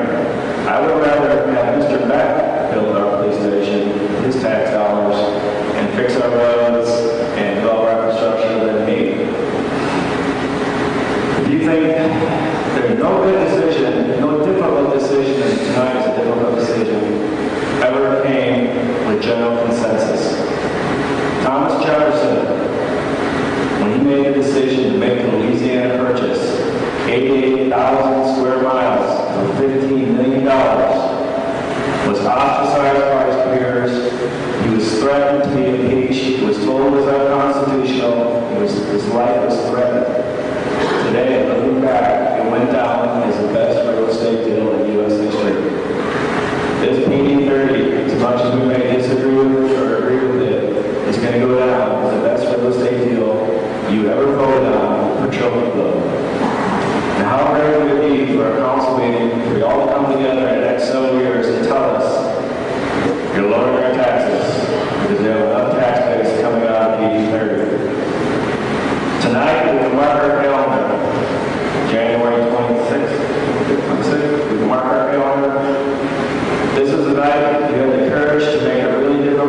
and then Joel Keeley.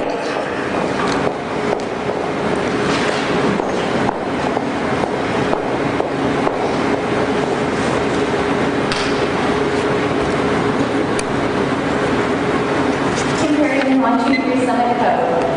In response to the assertion that local residents cannot support whatever retail business is developed on the 26 acres, last weekend some pretty fantastic citizens spent nearly $22,000 supporting local business. 39% went to groceries, 23% to food and beverage, 16% retail, 11% liquor, 6% gas, and 5% business. I personally spent $350, and if we asked 40 to the store, I would spend another $200. 16% of that money was spent on retail, and we have only 2 retail shops for women. If that doesn't tell you how much we want to shop, I don't know how you would be convinced. Mr. Beck does not need concentrated residence on those 26 acres. If you build it, we will shop. On a side note, we had so much fun crowding restaurants and shops. I hope when the dust settles, we can revisit making this a more regular event. Now, on to the urban dwelling that is so necessary. Mr. Beck said this is going to be an indie shop with legacy. Heck, he's even got the architect. Go see what's going on there, so I did.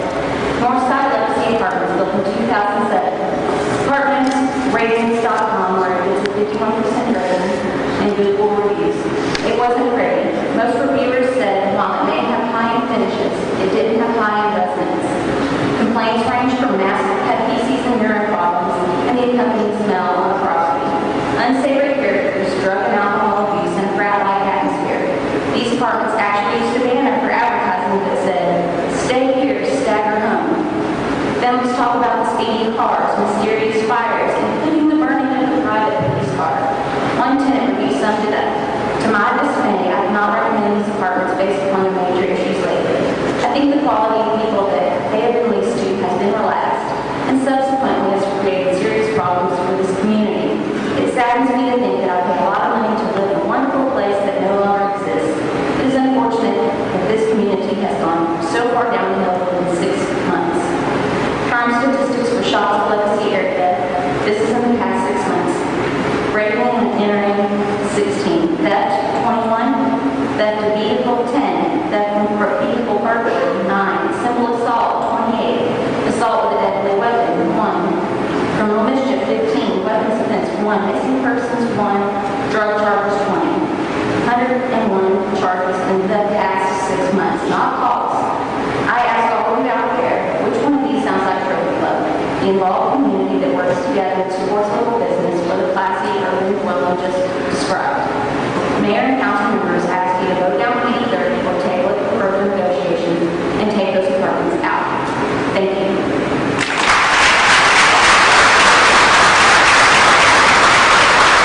Joel Keeley, 3 minutes, then Kathy Trotter, 3 minutes. Quorum of the club council, residents.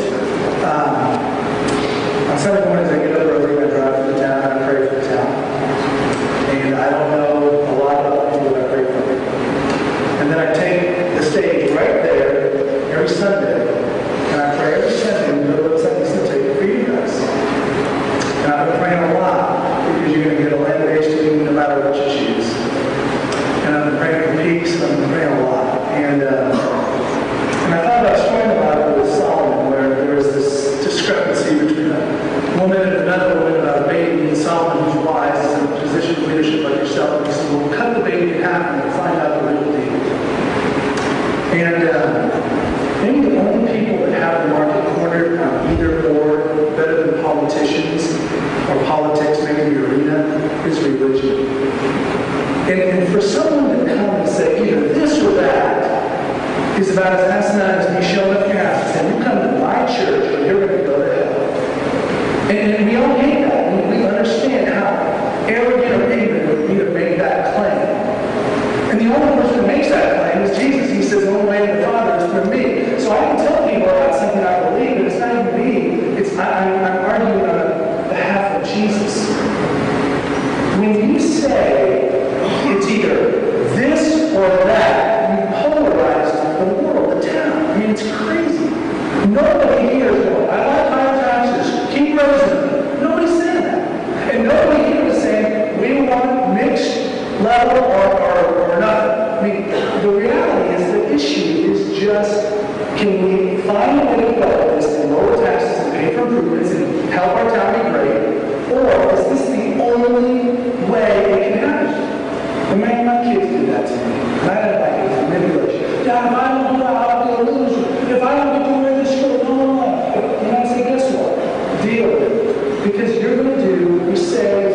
whether you say this is going to happen or not. And so, regardless of what you hear, if you believe the only way to lower taxes, make a great town, have a great future, do what we're trying to accomplish, is have apartments, then you're falling into this either or, and you have to be shown up.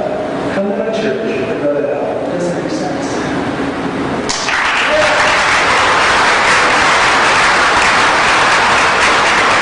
Kathy Trotter, 3 minutes. Then Richard Goodwin. Good evening, Mayor and Council. Kathy Trotter, 310 Skyline Drive. We've lived here around 12 years, so we've seen a lot of change coming down 114, going from the country road to what it is now, the corridor. When we moved here, we felt like we were making a difference. We love that, but that's no longer the case. So we have to do with reality.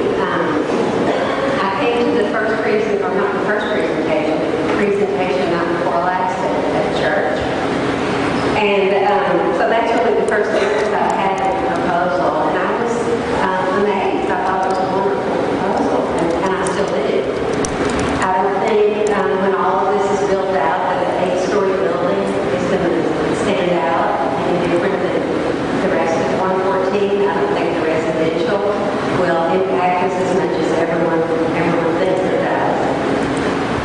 As we've seen progress move from east to west, we've seen South Lake grow, we've seen West Lake grow, we've seen Roanoke grow, but we have stayed stagnant, and I don't think we want to do that. I think we want those revenues. I feel like the opportunity is here, and we either ride the wave or the wave washes over us. So I hope you vote yes. Thank you. Richard Goodwin, 3 minutes. Then Michaela Hildenbrand will be next.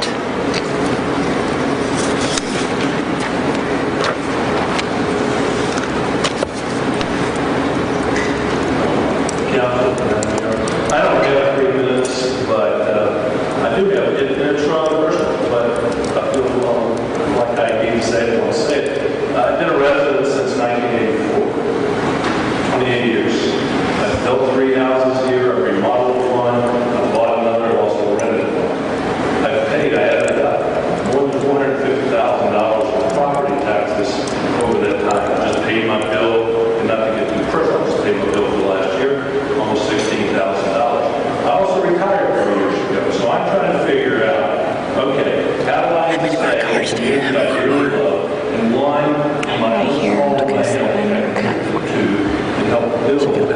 But how do I stay here with the tax rates the way they are? Since I retired, I raised taxes. And then you're going to probably take some action or something. We'll probably take a break, and then they'll deliberate, and then we'll take an action. I'm trying to figure out if we're going to be here at 10 o'clock tonight. We charge you with trying to increase the revenue base of this town. I'm not saying that the project that's being proposed tonight is exactly the one that we need, but I will tell you, I do expect you guys to find ways to raise revenue for the town. And at first glance, and I realize it's just a schematic design, I think the project has a lot of merit, it still needs a lot of work, and I congratulate you on your due diligence to date, and I hope you keep going forward and you find a way, along with the developer, to make this work, to help old fogies like me be able to stay in the community and retire in the community that we've been in for 28 years. Thank you.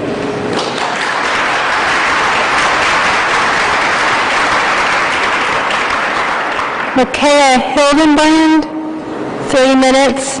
Then J.D. Harrison. Hello, my name is Michael Hildenbrand, and I live at 306 Schools Court. I've lived in Trophy Club since January 2010, and I moved here needing here to walk up to Washington, D.C. to stay home with my kids, an opportunity that Trophy Club in Texas gave me. I think that in the current situation in Trophy Club, it's very easy to get caught up in rhetoric and with words flying back and forth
J.D. Harrison for 3 minutes, then Barbara Moss, 3 minutes.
Barbara Moss, 3 minutes.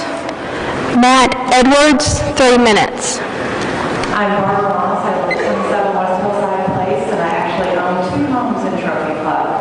And I would like to say I thank you all for your time. I know you worked a lot on this. And originally, when I first heard about this, I was just flat, no apartments. I went to meetings after night. Mr. Beck was a very good presentation, although I do feel some of these numbers are probably exaggerated. I feel like, sorry,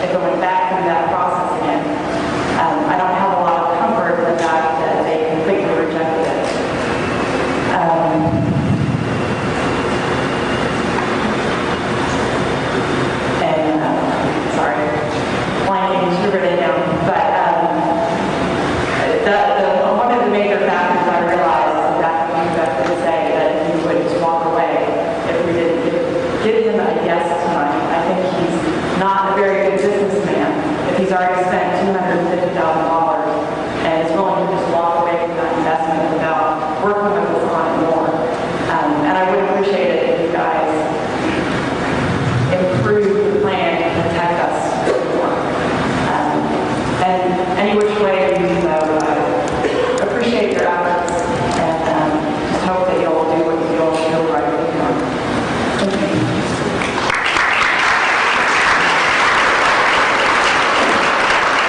Matt Edwards, 3 minutes.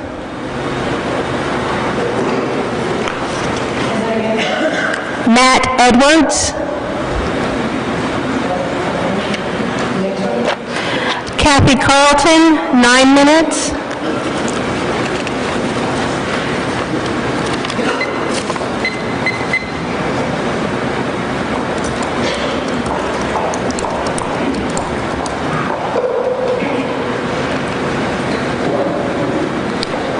Good evening, Honorable Mayor and council members.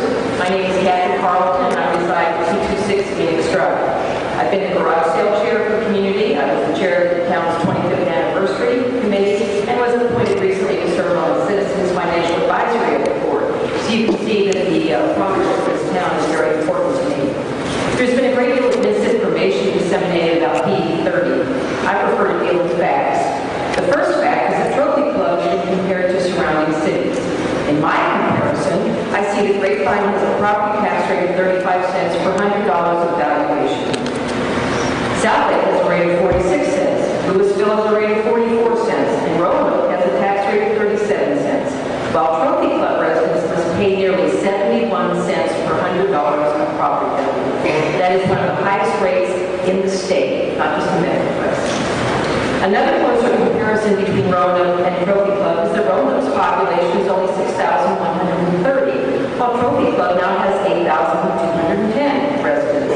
Yet even with a higher tax rate and a greater number of residents and residential units, Trophy Club collected only $3,865,000 in property taxes in 2011, while Roanoke collected just a little less than $5 million. How could that be? I'll bet that many people do not realize that Roanoke has nearly 1,600 multifamily units and only 1,400 single-family units. That's called smart property tax collection.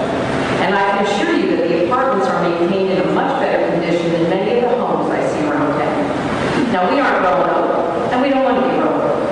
But I must confess that I get a little jealous when I go there and see all the great restaurants, the bookstore, and the boutiques. Of course, if you read yesterday's Times Register, you would know why. The front page declares that economic growth is their focus for 2012. Then there's the story about Trophy Club back on page 6 about how we can't come together on much needed development. Everyone talks about wanting more retail and restaurants, but it's almost funny. If we could sustain that, they would be knocking on our door. But they're not. Heck, we can't even keep Vinnie's and the Sassy Flamingo busy. Everywhere you look, you will see that apartments are a critical element to every mixed-use development. I've got some clippings, and these are from just the last 30 days in the newspaper.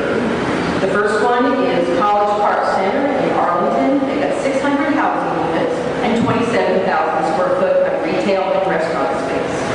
The next one is called Silver 30, and this is in Dallas with 320 apartments and 40,000 square feet of retail offices on 17 acres, about smaller than the space we're talking about. Frisco Square in Frisco has 400 apartments and 50,000 feet of retail. They actually began this project a few years ago and were stalled by the recession. However, what has kept the project economically viable is the apartments they built, and they've been continuing to get property tax permits while they waited for retail to come back.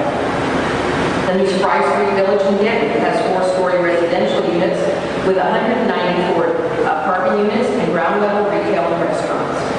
The reality is that home sales are going down, but apartment occupancy is skyrocketing. Developers cannot get apartments built fast enough to accommodate the influx of people coming here for employment. Anyone that is familiar with development knows that you need dwelling units, specifically apartments that will quickly produce headcount to make a project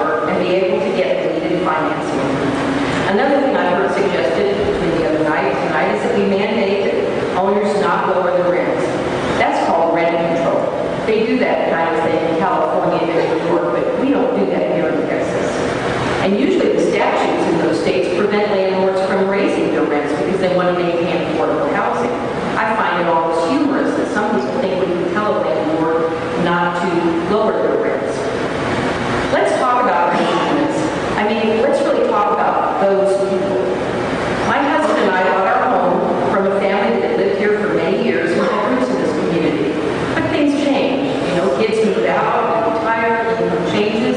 This family, who will go unnamed, moved to the Forum, where they, God forbid, rent. Are they any less desirable for this community? No. I spoke with a realtor just yesterday in Valley Ranch who moved there 10 years ago as a destination and rented an apartment there. She later bought a house and she has subsequently bought a second home.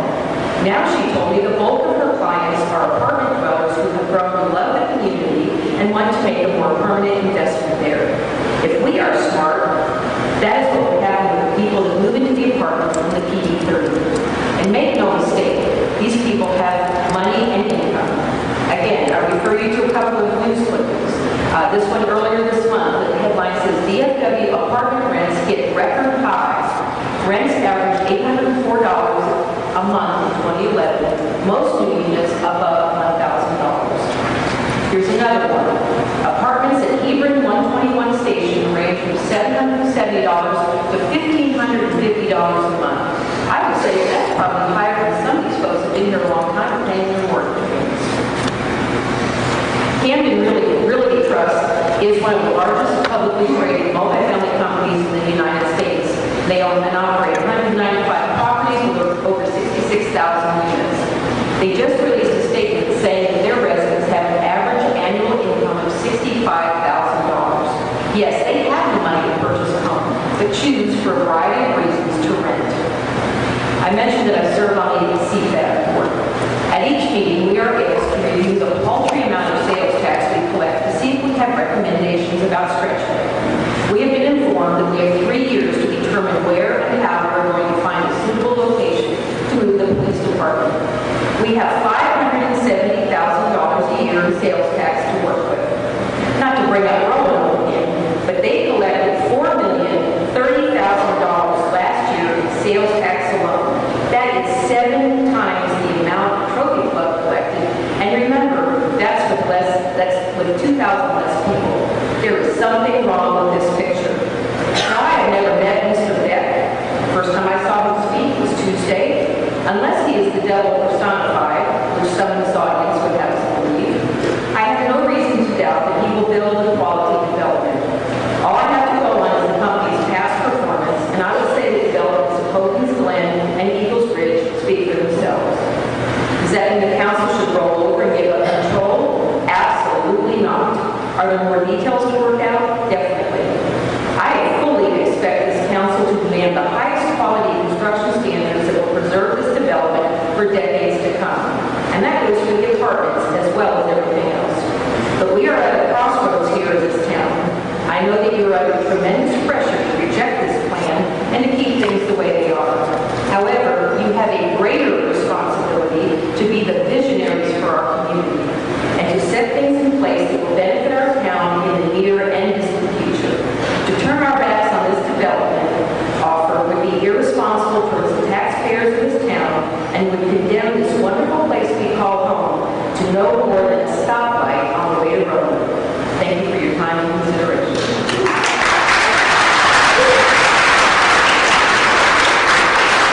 Justin Springfield, 3 minutes, followed by Daryl Winland.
not many people that have the ability to make this type of investment in an infrastructure because of the state that our credit markets are in. And we've got a guy who wants to do the legacy. The shops of legacy, man, that's nicer than my neighborhood. I go out there all the time. It's a wonderful place.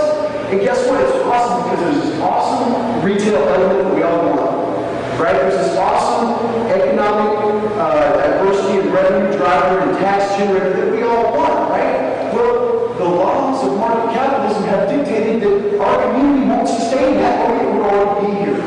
And the way you make that happen is you introduce density, right? Because if we're landlocked, we can't increase revenue by continuing to build single-family homes. We have to go up. And so I hear these arguments from people that say, I don't like the way I think that's going to look if you go up. I don't like the way the type of people I think that's going to bring it if I go. We haven't seen a rendering. I've seen a concept plan that I think looks awesome. You know, there's fountains and there's water and there's green space. And my neighborhood wasn't planned out that well. If you had 96 pages of control over me, I'd be mowing my lawn a lot more often than I did. So I just think that, I mean, this is being framed up incorrectly. It's not, no, let's make him go back to the drawing board and submit something that we want. It's, let's try to say a slow yes by voting yes for this and giving our elected officials 96 pages of control to work with developers so that we have that avenue to express our opinion and have this debate and get something that we do want that benefits everyone. Thank you for your time and attention. Sarah Winland, 3 minutes, followed by Paul Vandecore for 9 minutes. Council, Daryl Winland, 121 Bell Beach. In 2010, 129,000 people lived in California. 93,000 lived in New York. 75,000 new people came to Texas. They say the next 12, 15 years, about 10 million people will come to the state of Texas. 10 million new residents. Where will they live? They will live in new areas that will be developed. It is true, 114 is being developed, and you will see buildings down here. You will see new development all around Trophy Club. If we don't take advantage of what's happening right now, and look at this PD30, look at it as the way it grows with Trophy Club, we will be bypassed. Because there will be new development built down the road in Brooklyn. There will be new development built in Grapevine, and we will not receive those taxes. Now, I agree, we need to look at what we want to build. We have a valued man sitting down here that this council put in. Shame on the council. It's very, when I tell people to come to my house, I live in that area on the Trophy Club. Look for the value and look for the sign. God, I hate that. Don't do anything like that. If we don't build something like what is being proposed here, something will be built like that. I think we're going hand in hand back there right now. How sad is that? That doesn't make me feel good about Trophy Club. I agree with PD30. I agree with what we're doing here. I think we need to look more at what is being done in the development. Look at the signage. Look at what is being developed. Because the multifamily, it needs to be built to allow retail to come here. What they're proposing in the next few years is that multifamily will have smaller apartments. And the reason for that is because the professionals are mobile. And the professionals don't want a large entity to live in. They want a 700, 800, 900 unit apartment because they want common areas so that they can go down, sit in a chair, and text the guy across them in the other chair. Now, believe it or not, these kids are different. They're not the same as this. And so things are going to be built differently than what they've been built in the past. I see this development as that type of building. I own a multi-family apartment complex. There's C problems. They've been around for 20, 25 years. Guess what? Right now, Hogan's Glen in 15 years will be 20 years old. Our houses in Trophy Club will be 25, 30, 40 years old. We better have something developed that's going to look good 15, 20, 25 years from now, because if it's not, what's going to bring the people here? We best do something, and we best do what we're talking about PD30. I like that development. I was against it until I saw it Tuesday night. I think it's the right thing to do. I will ask you to vote. Thank you.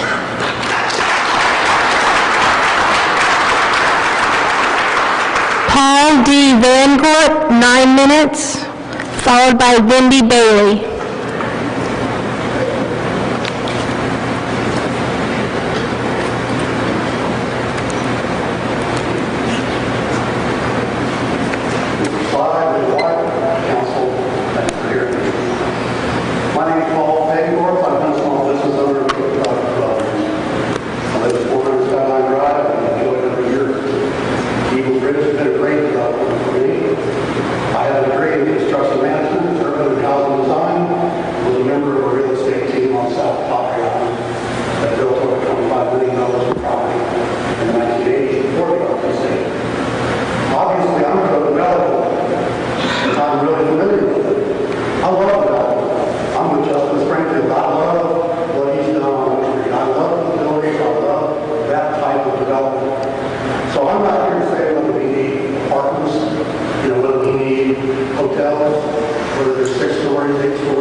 requirements for these new residents must increase by close to $1 million.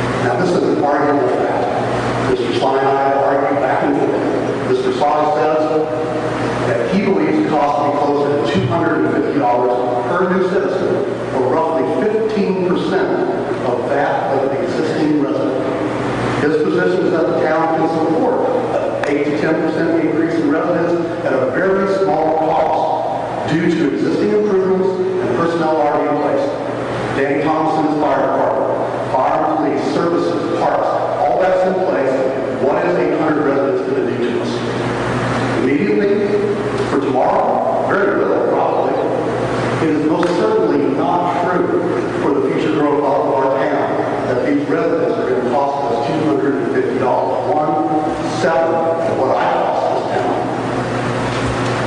Is that not what we're planning for? Is the addition of, I'm sorry, although I agree that it may be true for tomorrow, it's certainly not true for the future growth of our town.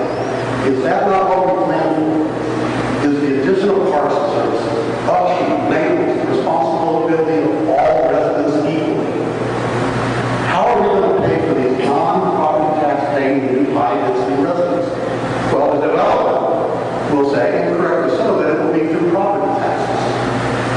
And that he will pay this property tax on roughly a $200 million development. I think on Tuesday evening, we asked him, 200, 250, are you sure about that valuation? He said, sure. And also followed up with, why are you concerned with what the property value is to me? I'm most concerned about it because that's the sole thing that's going to generate property tax. Now, I know math goes all the time, but Town Lake Center has a taxable value of $208 million, and it sits on 100 acres of highly visible real estate. You see it from 114, you look down, and if you miss Carroll exit, you know you got to take the next one to get back to it, because it's right there.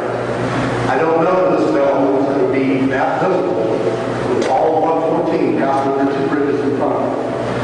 But that's not the issue here. The issue is it fiscally responsible to be able to develop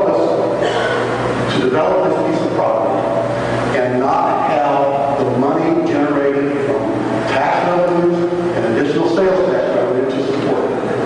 The destination hotel known as the Gaylord Texan is worth a little over $250 million. And we know what that's all about.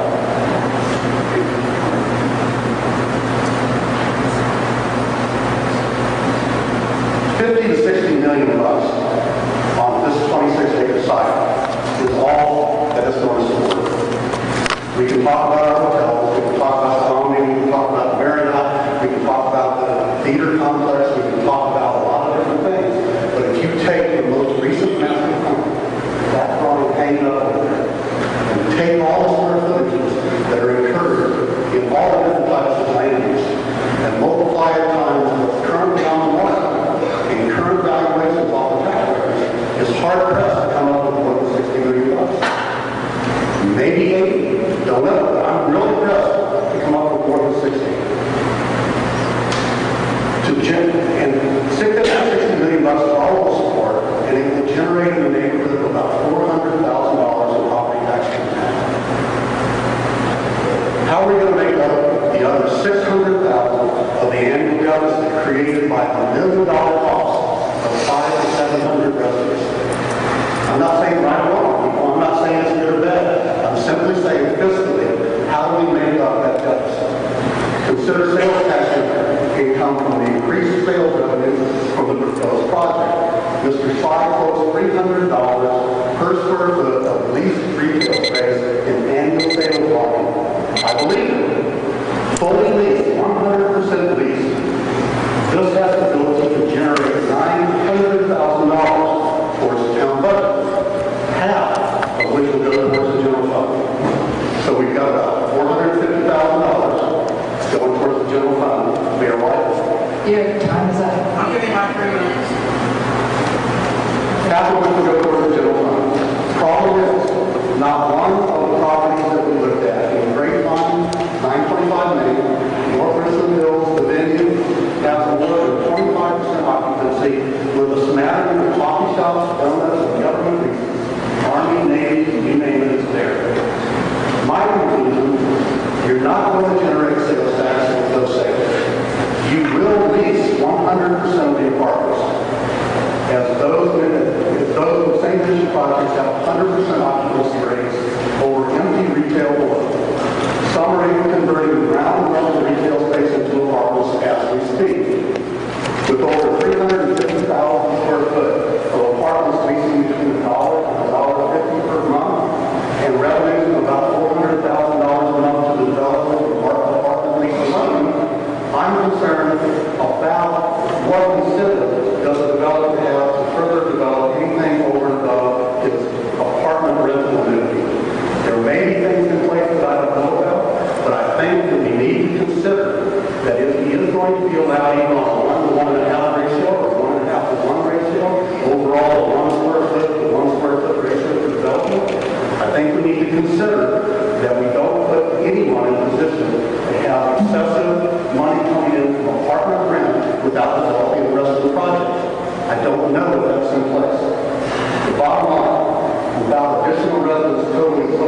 8,000 with additional residents, totaling close to 8% increase in our town population.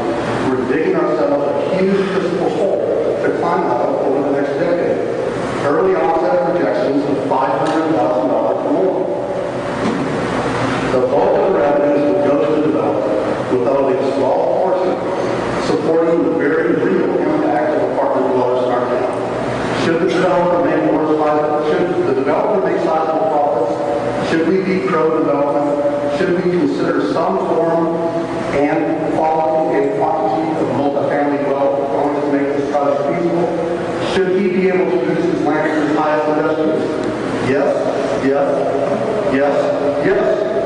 But not on the back of the town and its residents. Most all of the risk in the current proposal is on the town now, and especially in the future. The town must assume some risk, but the positive gains and the burdens of the cost must be distributed more equally for this project to be a win-win. Back to my comment about what I cost the town. If two non-property owning citizens cost 85% less than two people sitting in my Eagle Ridge living room, and yet they're citizens of the same town with full use of all that this community has to offer, then I'm living in the wrong vector. We need to move to the front of Trophy Club. I urge the council to balance this community board. Thank you again.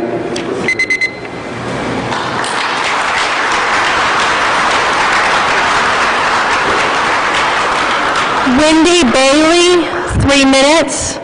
Then Clint Schroeder. Hi, I'm Wendy Bailey. I live at 201 Rango. I've been listening all night because my husband said I'm an uneducated decision maker. So what I've been hearing all night is virtually everyone is on board with the retail space. Anybody that knows me knows I love the shop. I would love to be able to find out who got it out because I have bottles in my closet and I would do that a lot. What we don't want is the multi-family version of that proposal. I know earlier tonight, actually a friend of mine who's been talking to my husband, mentioned the Government Plaza. If you know where that is, that's on 7th Street, right outside downtown. Does it make sense there? Absolutely. Does it make sense here? No way. What young urban professional can use suburbia? If I was that guy or girl, I would be going into downtown. What's running for it? Not here. People that have money that are moving here for the low tuition fidelity can live in Turnberry because they can afford it. They don't need an apartment. Let's face it. That's not a demographic. And if we build it and they don't come, then what? Now we have to lower the rents because we have this empty space just sitting there. That's how that spell is out, and that's what we're all concerned with. Now, we talked to you about the density. We have to go up. I'm sitting there, listen, 350 apartment complexes. If it's completely occupied, which probably won't be, if there's 2 adults in every apartment, that's only 700 people. So 8,000 people cannot fortify this new development. 8,700 people aren't going to be here. And furthermore, this lady over here said, no, we only have 6,000 people. But they have like 25 restaurants. And I noticed, Sonic just walked in. Personally, I don't know buzzing people I think. If we had restaurants, we would eat there. Because you know who's paying for their restaurants? Who's like 400 or 500 restaurants right now? You're looking at it. If we had that here, you'd have that revenue here. And that's what our thing is. If we want revenue, we want tax breaks. No one's saying we don't want tax breaks for shopping. We're just saying reconsider the multi-housing portion. That's it. That's all. Sure.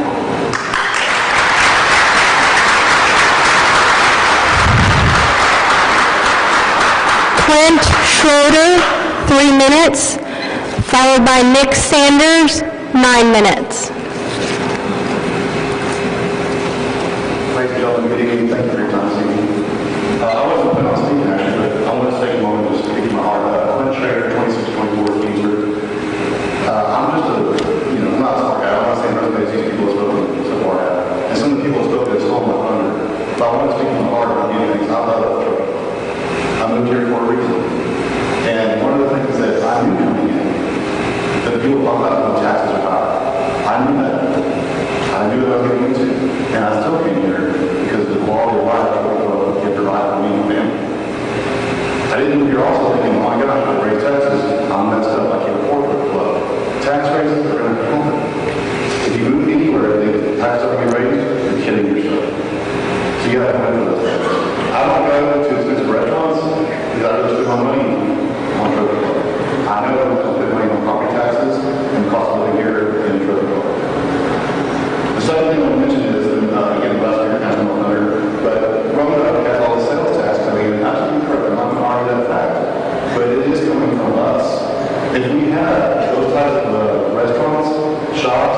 when I'm here in Trophy Club, they would get used.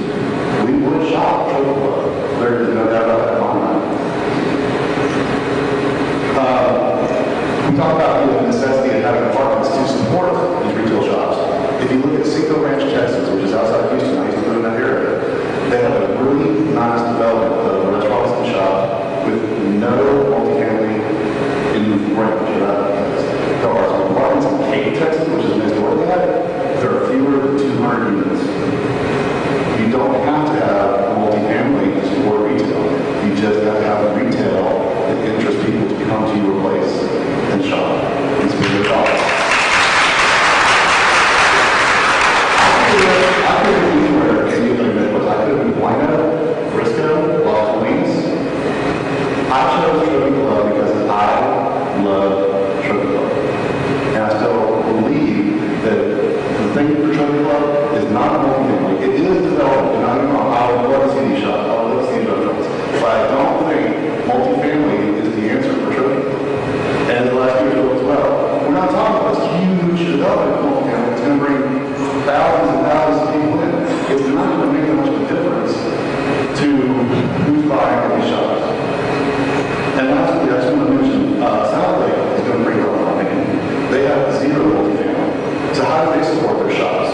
How do they support their town center? How do they support apartments here? They built something to draw people to them. We can draw them outside of Trophy Club if we build something that people want to come here for, to shop and spend hours. Again, I was going to say thank you for your time this evening. I fully support whatever decision you guys make. I hope that decision will be the best for Trophy Club. Thank you.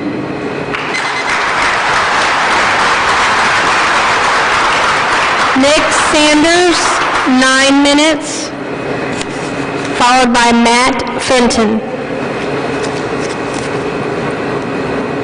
Mayor and council, thank you for your time tonight listening to the citizens. I celebrate this kind of activity. I know it's terrible to be here all the time, but you know that's what our America is all about, is freedoms. We have the freedom to debate. And although in some forms that's difficult to do, it still is an opportunity that many countries don't have. I appreciate all the hours you have spent and staff has spent trying to do the best job you can do. I, along with maybe 3 or 4 other people in this audience, actually understand the difficulty of trying to do something as a committee with all the limits placed upon you by the law and how you can try to get to something that maybe is workable. Citizens, it's not easy to make this happen. But I do believe that it's important to make it happen. Whatever your decision tonight is, I hope that Mr. Beck pulls through with his plans in some fashion. I hope that he doesn't decide it's not the thing to do. There have been a number of comments made that are opinions. I've got opinions. I'm not sure I agree with everyone else's. I have read some things that say the increase in apartment dwelling is because people can no longer go get a zero-down loan to live in a home. Markets change, haven't they? We're going to live with that probably longer. You know, Lynn and I used to live in an apartment. I didn't think I was a bad person. Maybe I was. But I remember living in an apartment. I might someday go back to one. I do wish that it didn't have as many multi-family dwelling or whatever they're called. That'd be my preference. I would prefer that there was nothing above the stories at night. I heard Mr. Beck say the other night that the devil's in the details. I think that's close to the quote. It is, isn't it? And the issue is you've got this 80-page document. I don't know how many pages the PD for the Highlands was, but it might be more. And it gives those details. I've heard people criticize the value index. I suspect those people don't know that history at all. That was a PD about 10 years ago. Correct me if I'm wrong, Carolyn. And the people that did that thought they did the best job they could. The research was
try to do the best job you can.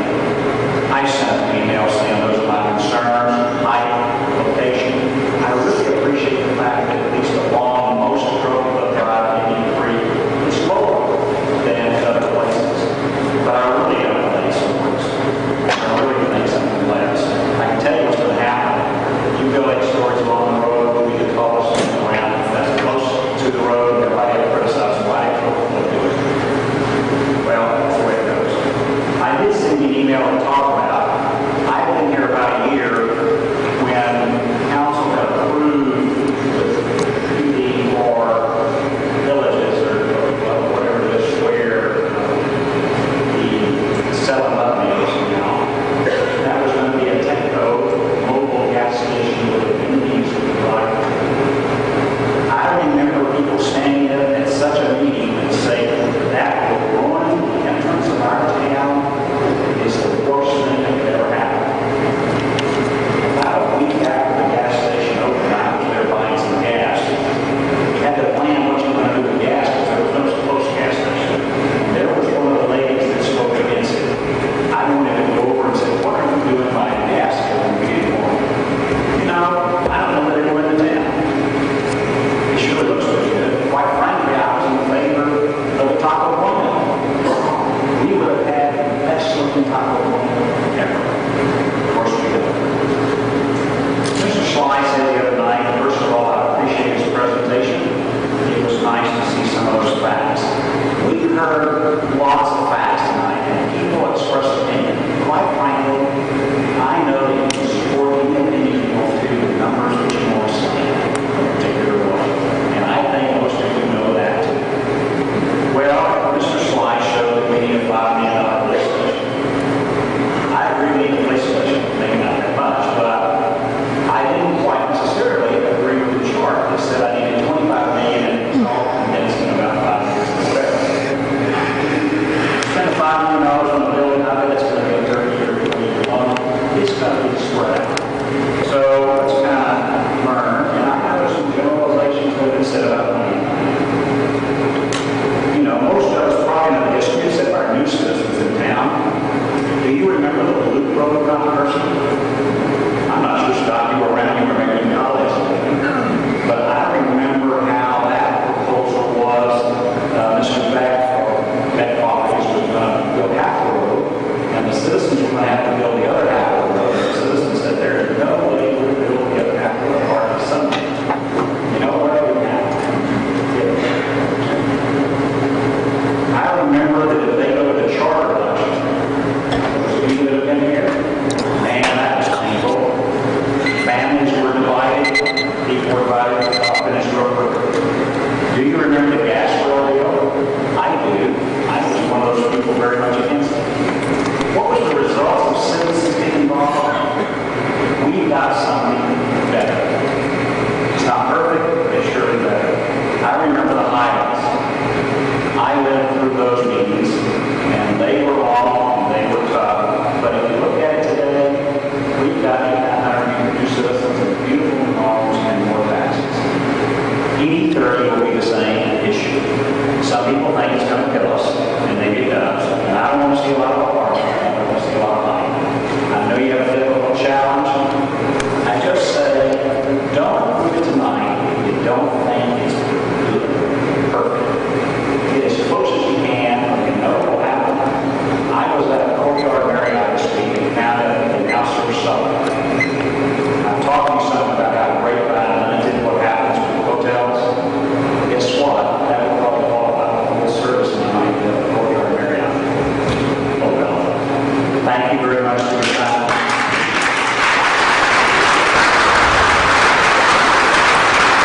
Matt Fenton, 3 minutes, followed by J.D. Stotts.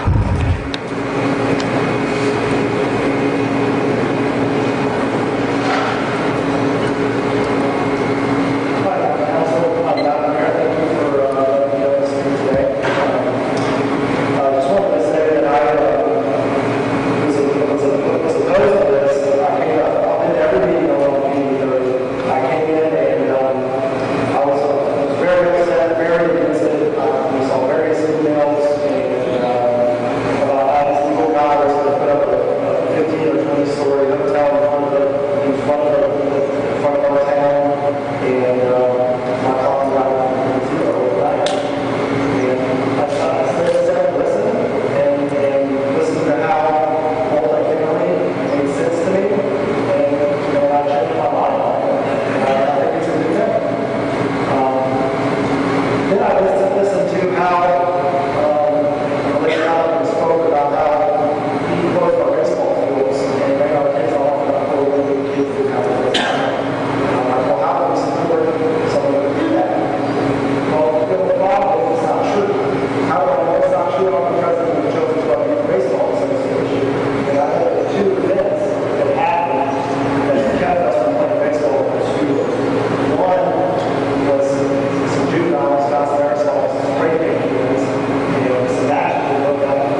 J.D. Stotts.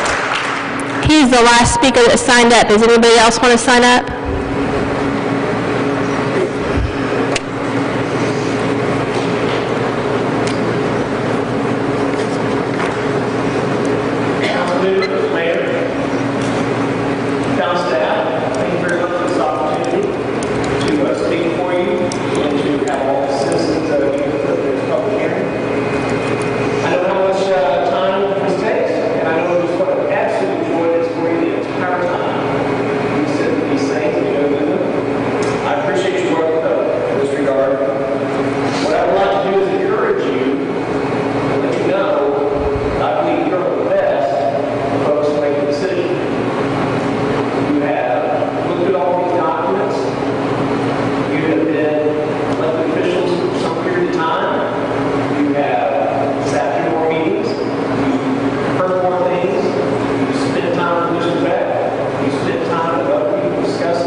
My finger on here. I thought I was pushing something I shouldn't have.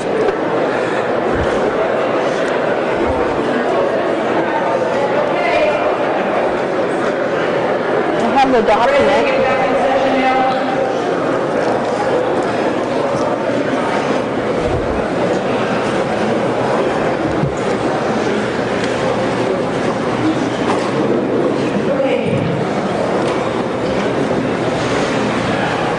The council will reconvene into special session at 10:31 p.m.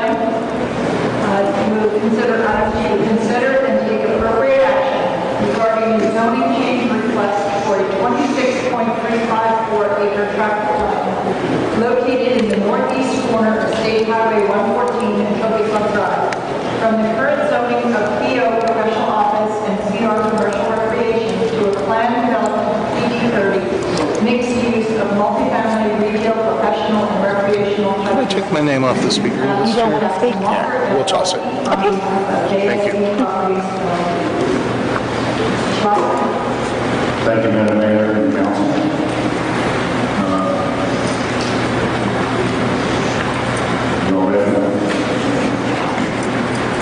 What I want to first do is bring back the podium. You saw him early on in this process that we had engaged Gateway Planning, specifically Scott Hogg and his staff, to assist us because he was quite frankly the foremost authority in these progressive zoning cases like what we're dealing with. And he came to you early on and kind of gave you an overview of what that is all about.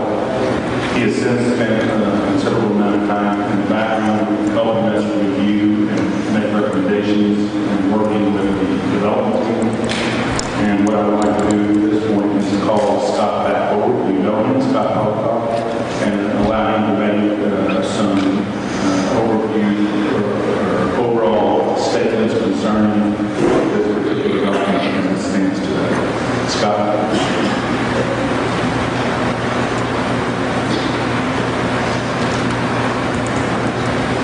Thank you, Mayor, Mr. City Manager, Mr. Pro Tem, mayors, members of the council, members of the audience.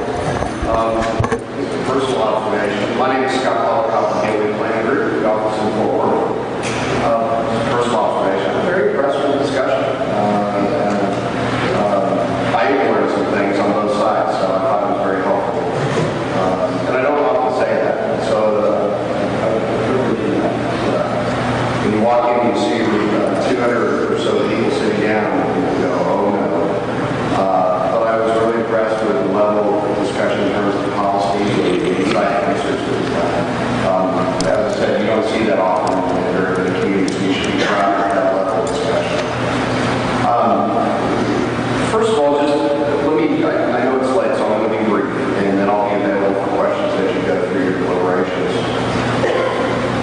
My background, I've been doing this work for almost 15 years. We have a planning and design firm that we specialize in mixed use, economic development, public-private partnerships. We've structured over $1 billion in special districts and public-private partnerships for projects like this. Our clients are the city of Fort Worth, the city of Austin, the city of San Antonio, Albuquerque. We were the lead and still are the consultant for Roanoke. I was the project manager, and our firm was the quarterback for what has transpired over the last 7-8 years in downtown Roanoke. So we're very familiar with this market. I worked for South Lake, we were South Lake's consultant during the process of determining whether to bring in residential and brownstones. We also have a very strong economic background. We are not a market analyst, we're not a certified financial analyst, but we do have a pretty good sense of the market. And I think the first observation that I would make is, regardless of what you do tonight, and I'm not commenting on the politics at all in terms of Mr. Beck, the pros and cons and concerns about the personality issues or trust or those sort of things, because frankly I think you can make your decision without having to get into the decision of trust, because in working with you and your staff and our team, as you know, we've been pretty tough on this document. I think we made, Carolyn, I don't know, I bet you we've made 60 or 70 recommendations in detail in this document that has grown.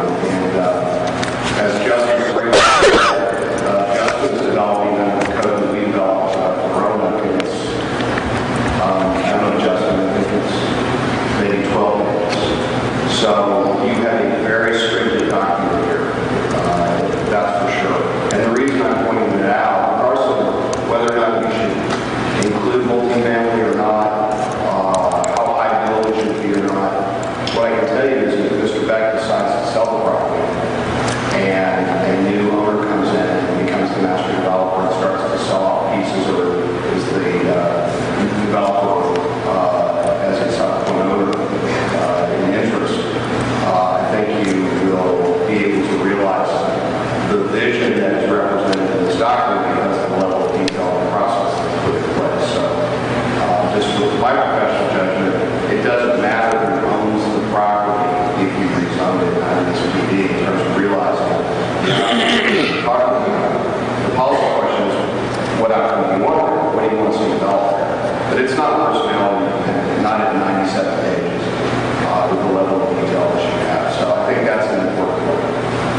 second important point is that and I mentioned this on the first meeting we had, and I remember that because that was my birthday, July 19th.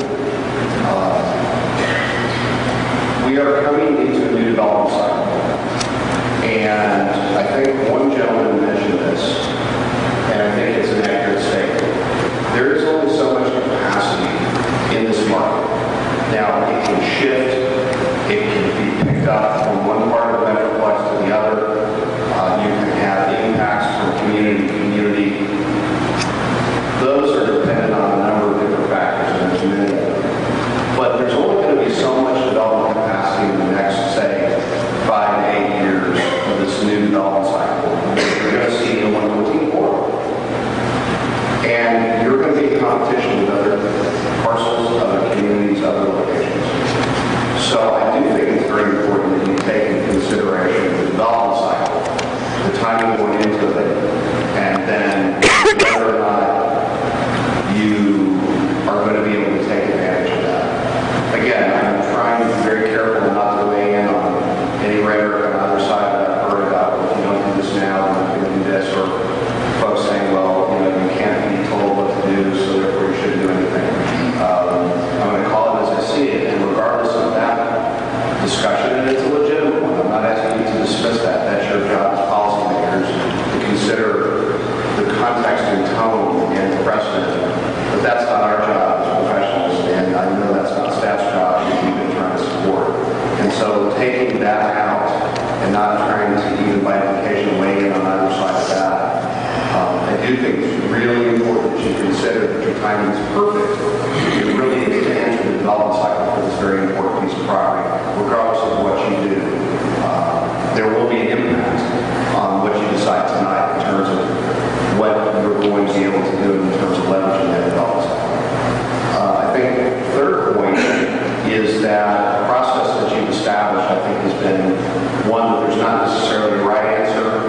I do know in working with you, Mr. City Manager in particular, there's this delicate balance that you're trying to strike between ongoing community involvement and input on the character and quality of development as you see a particular project come forward under the entitlement if you do approve it tonight.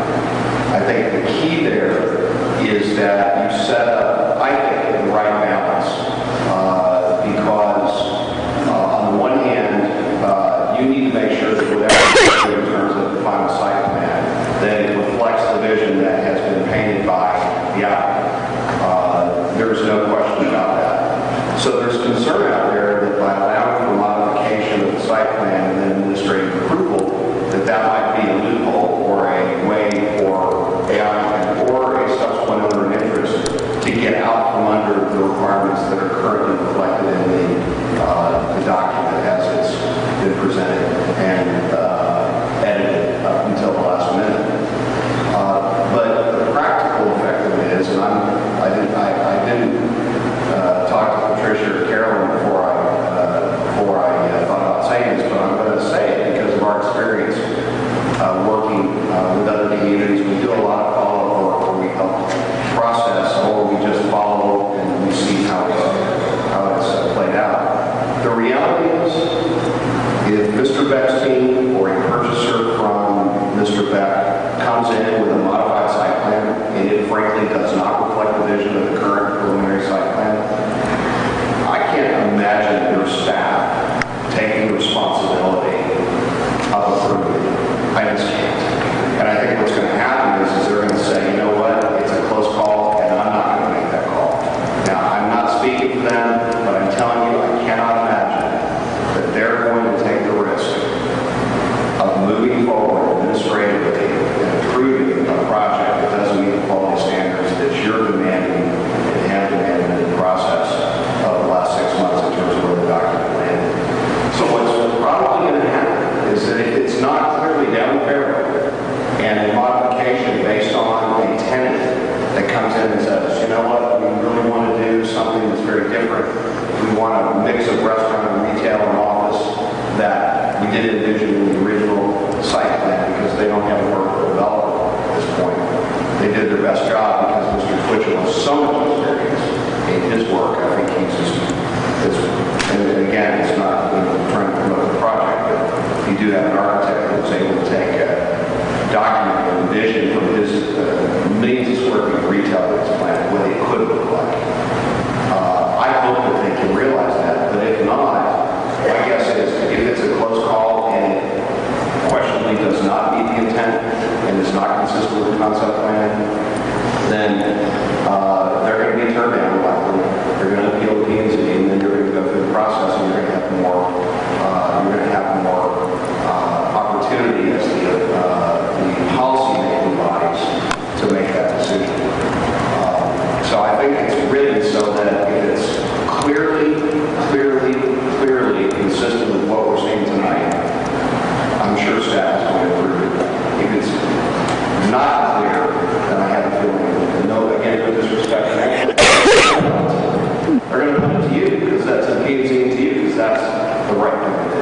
reason I point that out is that the corporate hiring decisions are being made based on what people half my age care about, not what a 48-year-old cares about.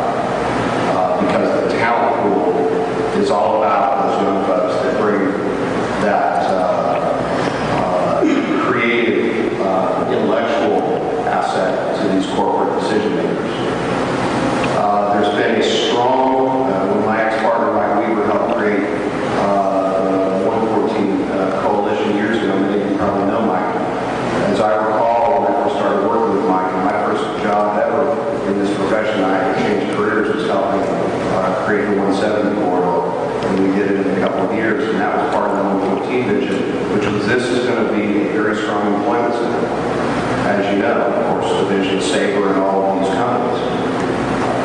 The leakage of Hewlett Packard to Plano is the same story that you want to take advantage of in reverse. You want to attract 20-somethings and 30-somethings. Don't discount the power of that.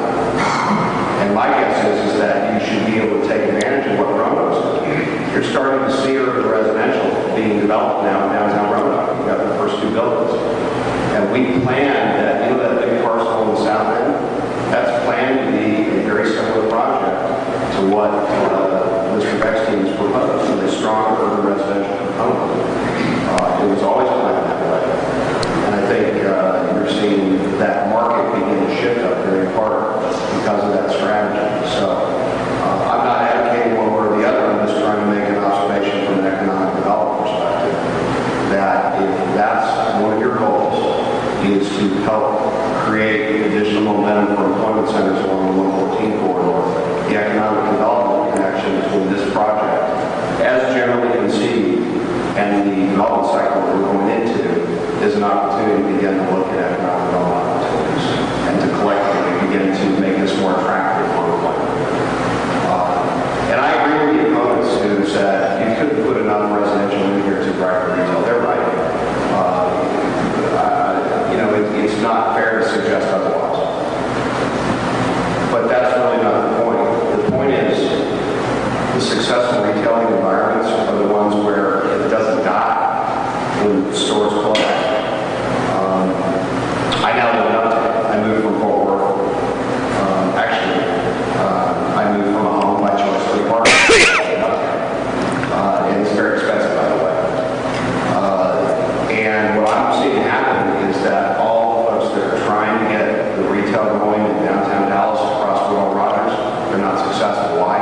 Because at 5 o'clock it dies. Why is the retail and office just blowing up in Uptown across Will Rogers? Why do you see that Class A office moving and leaking out of the CBD of Dallas? Because there's a vitality of a real neighborhood in Uptown. And decisions in terms of office and retail are being made more and more today on places that are vital. They don't just shut down at 5 or 6 or 8 o'clock. Not that they need to stay open all night, not that you need to have, as some are concerned about, crazy activities, but you're not going to have enough family with a couple hundred or 300 units to have that anyway. So I just don't think the tenants are going to even ever come if you have 26 acres of pure non-residential. It won't be competitive because everybody else in the marketplace is going to be putting out a mixed-use zoning environment where the market is going to figure out that mix. And you have one great protection in here, which I advise against, but I think in this case it makes sense. And that is they can't just go in and do all of them. They actually have to do a level of non-residential before they can even do a certain level of residential. So you've got a number of fail-safe activities. I am still very concerned, my final point, about the garages. I don't think just painting them the same color and putting 3 feet of vegetation in front of a blank wall on a potential pedestrian street, Bay Street, is sufficient. My recommendation, I think it's an easy fix, and we can work that out tonight if you want to, because I think we need to have a stronger soft screening, a vegetative buffer, or some sort of alternative design requirements. Not to necessarily add cost of any significance, but add interest. Because if for some reason in a modified site plan, you have to, for design purposes, and you may have to bring a garage up to the street.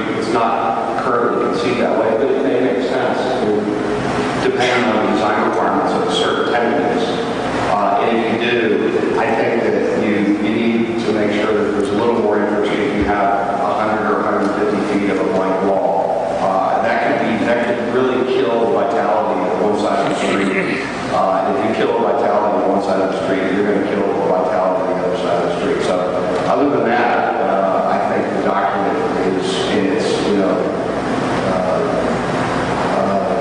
whatever it is, the 15th version, and we've been tracking it behind the scenes as you all have been taking community input. Otherwise, it's in good shape, and I think it will produce the vision that you all are discussing. If that vision is what you believe should be done. So with that, I'll turn it back over and sit down and be available for any questions. Thank you. Anybody got any questions this time before we go?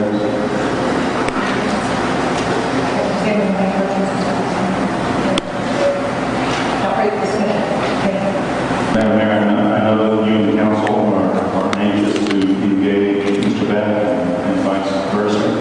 What I would like to do is start, however, with, let's just say over the last 36 hours, this document has been extremely fluid. And it has been so because of your engagement with the developer. And as we near the decision point, I don't think it's, we shouldn't be surprised that it has been fluid. So what I would like to do for the benefit of the audience is to give them an overview of the changes that have occurred since Tuesday night at the town hall, and the document has changed considerably. And I think we can adopt the document to pass those out to the council for the benefit of the citizens and the audience. I'm going to use a term that you need to be aware of because I'm going to use it briefly, and that's called SUP. Supplemental use permit is what it stands for.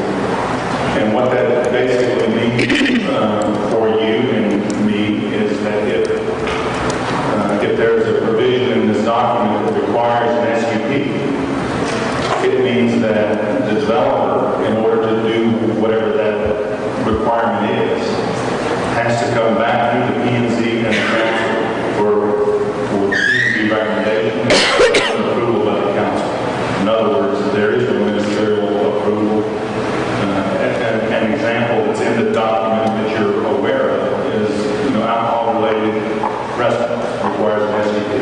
So if they're fortunate enough to attract a restaurant that wants to sell mixed beverage, it would require an SUP, and that SUP would move through the typical zoning process through and get a recommendation from P&Z and subsequently approved or disapproved by the council. So I just wanted to let you, I wanted to make you aware of what SUP is, but I'm using it on several occasions, and I wanted you to know what comes in by that.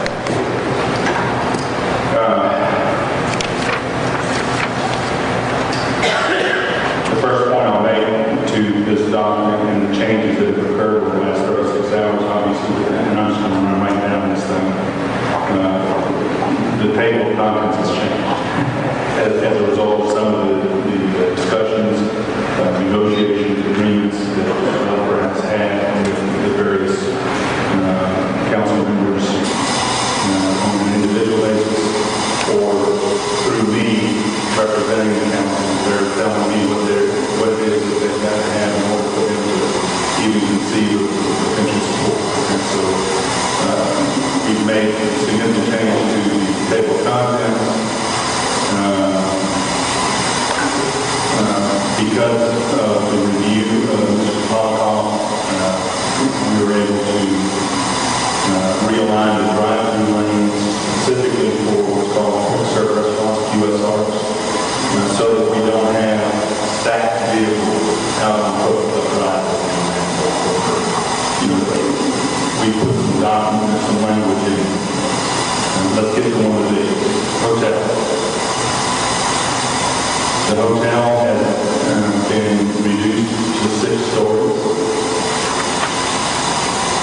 And if Mr. Beck is fortunate enough to bring in a hotel plaza or JW or whatever he used as examples along the way and need additional height, and he can come back to the P&Z and council and ask through the SUP process for an additional 2 stories. But without it, if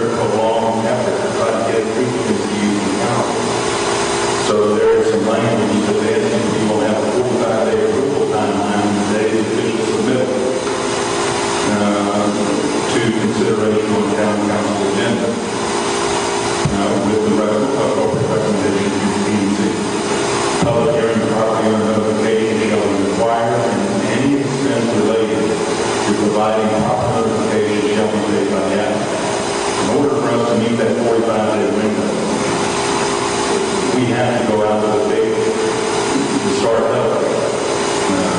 Our legal paper is the component to start up, and we have deadlines that just make this completely difficult to get to the point where we can make that 45-day limit, and it's going to cost us more to publish and start that thing.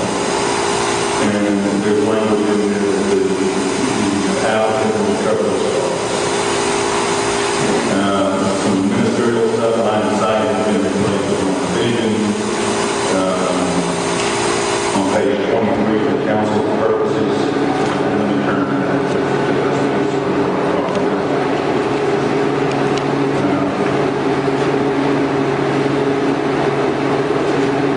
Page 23, C1B, we replace 4 feet with 3 feet, and what we're talking about there, the residents.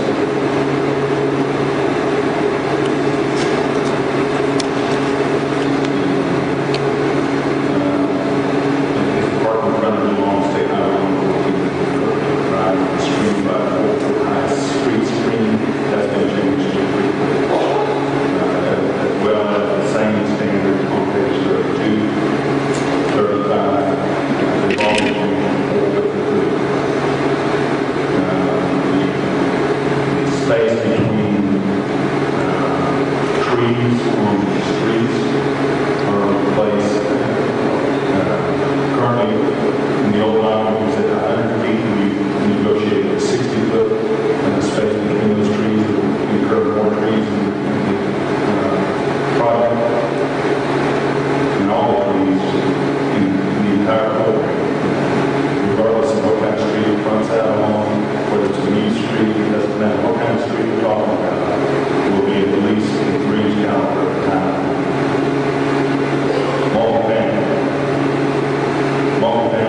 basically an active adult building, you can have it like in a lot of active adult buildings, you might have, a nail salon, some type of hair and makeup, a spa, and those kinds of things on one side of it, right, which is obviously retail.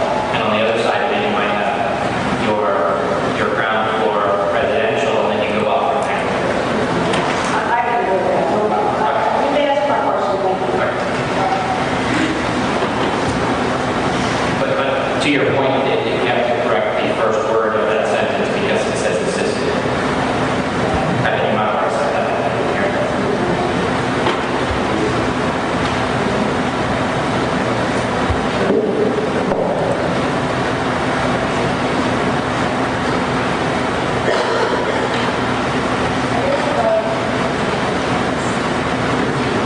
I have a question on the definition of full-service restaurant. We're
14 restaurants here. We're not building a restaurant in our place because no one's going to eat there anyways. They're going to eat in one of the other 14 restaurants. And we can just do some kind of joint venture agreements with one of those restaurants.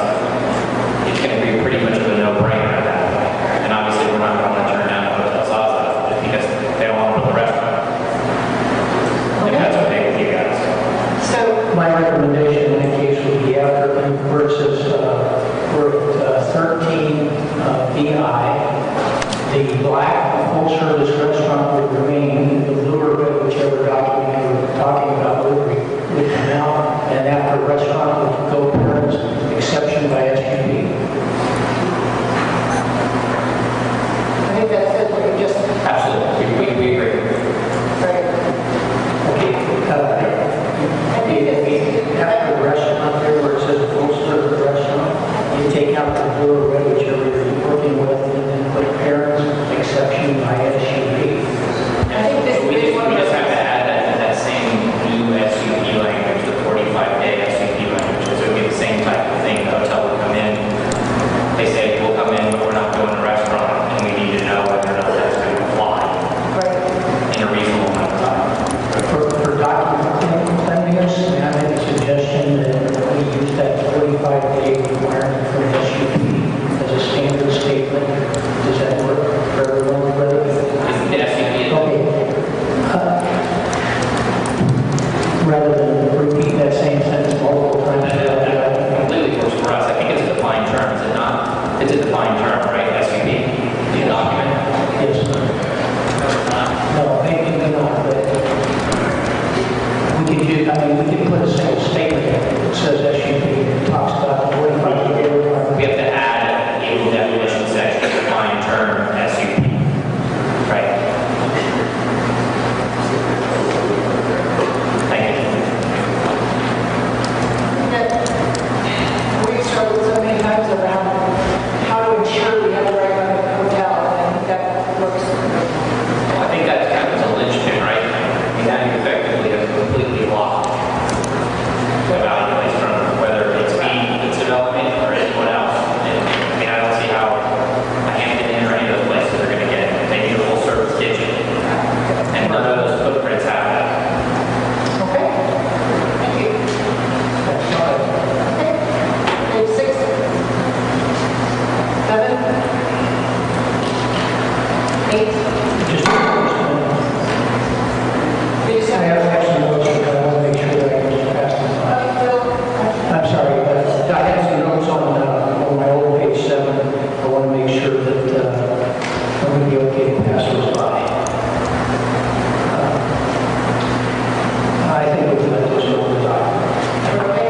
On 8, just to fix that Page 8.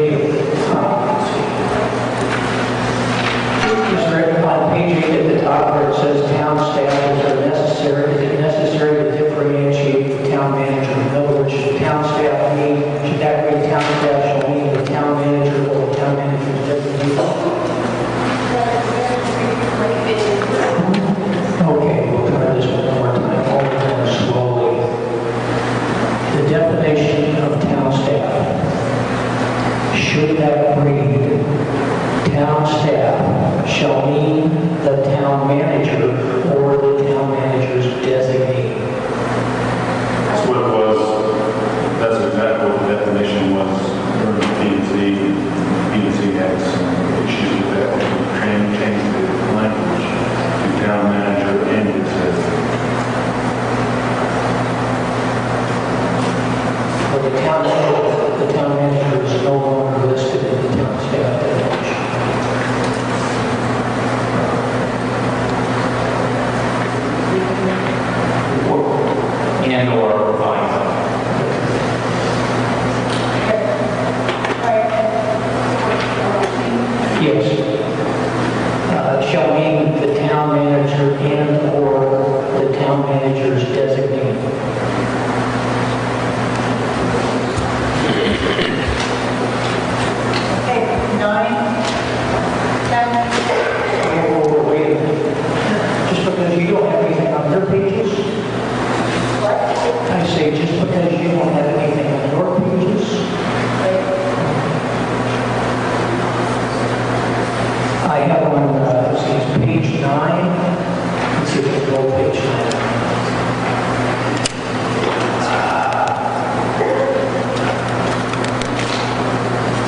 We discussed at the meeting under the new page 9, community facilities, radio, television, microwave, cellular towers attached to buildings. We discussed at the previous meeting that they must not be visible, they must be camouflaged, and that's not approved. In other words, don't want to build in the collection, whether they're pulled up beside or however that. Well, that's fine with us. Okay, we would never do it. But it's not camouflage anyway. But must not be visible or camouflage. Okay, 10, 11, 12. Stand by.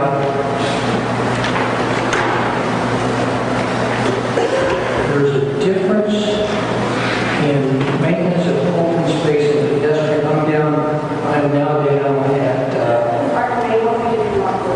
I'm on page 11. Let me check, make sure both documents are 11. Okay. There is discussion, well, first of all, the very bottom of B1D. We're talking about, starts on maintenance of open space. Says pedestrian circulation areas. Are those circulation zones? Is that what we're saying there? Should that, rather than areas, should that say zones? I would prefer that, I mean, if we have a substantial change, It's an undefined term. It's an undefined term.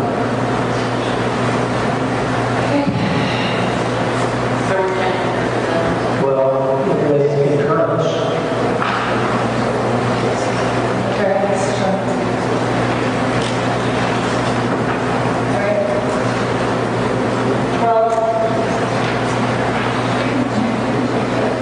circulation patterns will have to change. Say concur. 13, Stand on 12. Screening walls and fences. Page 12. Two things. On H landscaping, talks about a recommended planting list. You can delete recommended from in front of the planting list. It is the planting list, and I'd like to carry that throughout the rest of the document. We're on page 12. H landscaping. The last sentence says recommended planting list. We don't have a recommended planting list. We have a planting list, and that carries throughout the document. It's in several places throughout the document. Jacob? Okay. Instead of saying recommended planning list, the planning list is in the document. We don't need to say that. It is not a, it is the planting list, so the recommended term comes in. Yes.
we have to have an agreement on this document as it leaves this dais to have an input and have that input be judged by someone else, whether it's important or not important, or whether it's within her purview.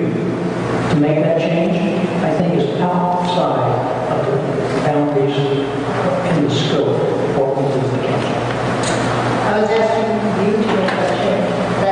I don't have the ability to make a change, bring it forth at this time. Let's move on.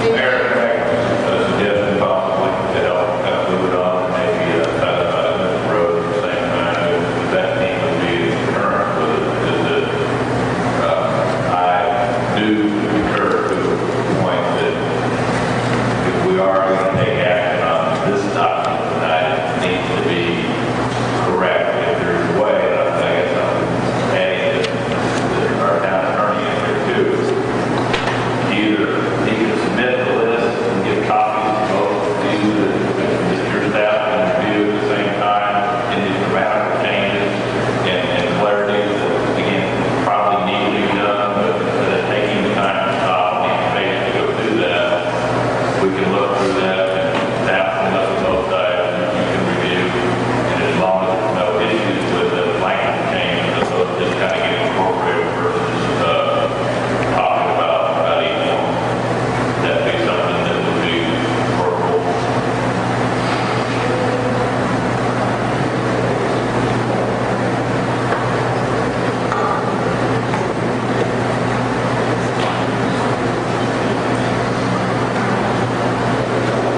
If Bill's going to go through a whole document like this, I just don't understand it all. So you want to just look at it? Let's just do it. I mean, it appears to be a filibuster attack, and we're more than happy to sit here and wait while Bill goes through line by line, correcting grammatical errors. That's all we know. Perhaps take a break for a few minutes if you guys changes like that, so that we can, because I'm keeping us here. Maybe we can take a 10-minute break. I'm doing here because I'm trying to do it, but I'm not going to be our own. Okay? Let's take a 15-minute break. Let's do that. We're going to take a break for 15 minutes till they can work.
You have a five-story mixed-use facility backed up with a five-story equal height parking garage.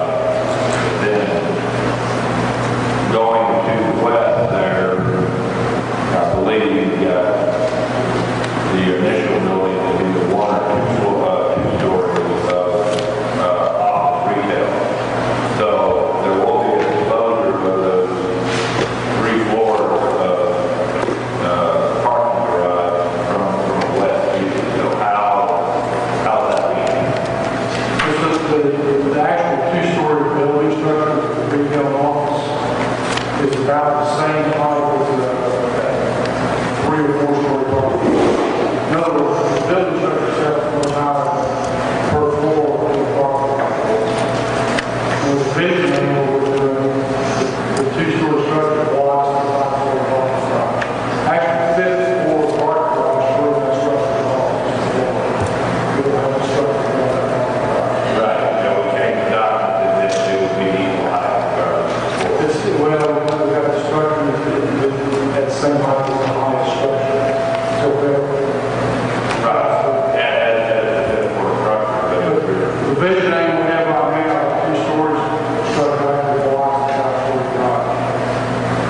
so just again, clarification is, if it got built that way, and it was exposed to the line of sight, regardless of angle, way they would be, just making the structure that's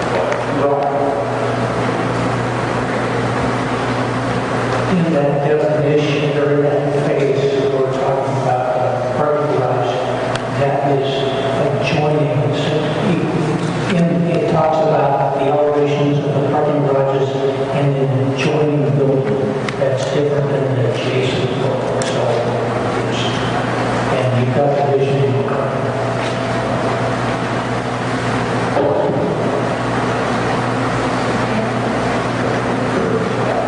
I have one more there, so this on page 50, we're talking about the urban residential floor area, and you said 2 or more bedroom units, and I thought when we talked about that, we said that we would only have up to 2 bedroom units.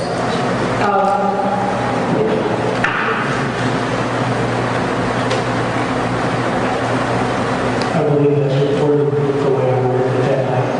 I believe that's worded correctly, the way it was worded. I worded that night. So we said 2 or more?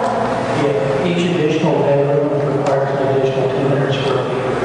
Okay, but I guess we had talked about the demand being in the, lower singles, and we didn't really have need for more than 2 bedroom units.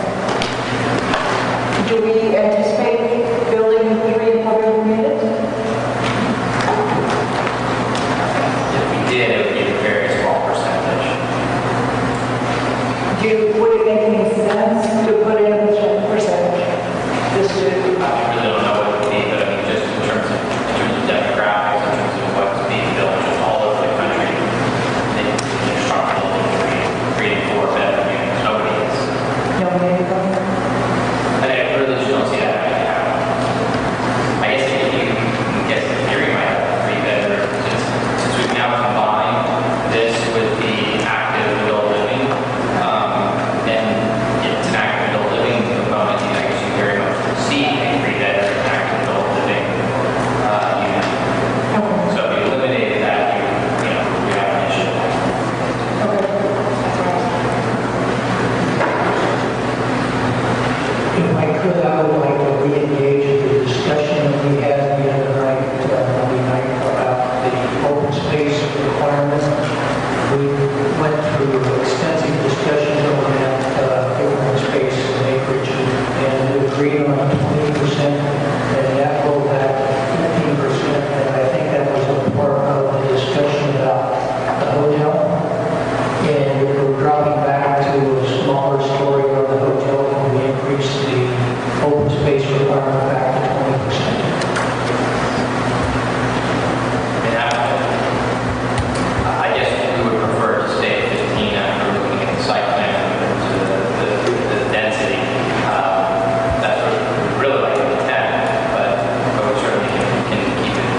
I was on the bottom of that discussion. What's your pleasure?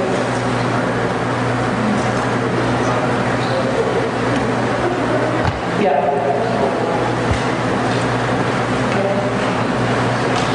I had a question, Carolyn.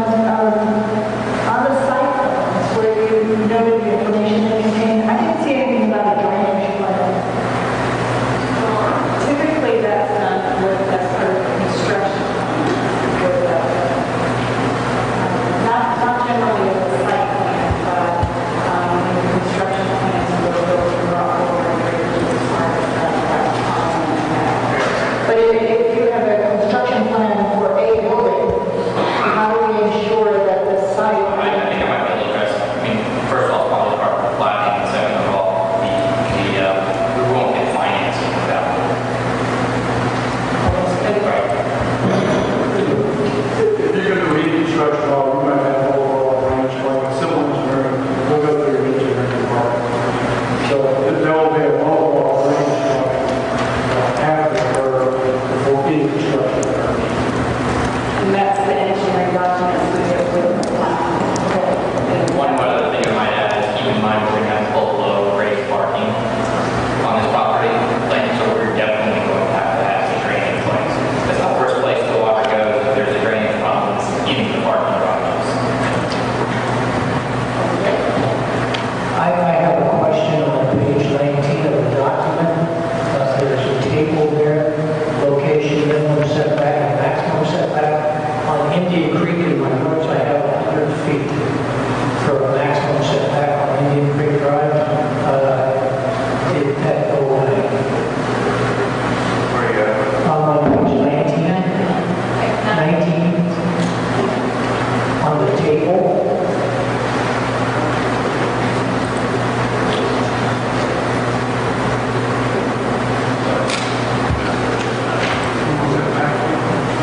The maximum setback on Indian Creek Drive.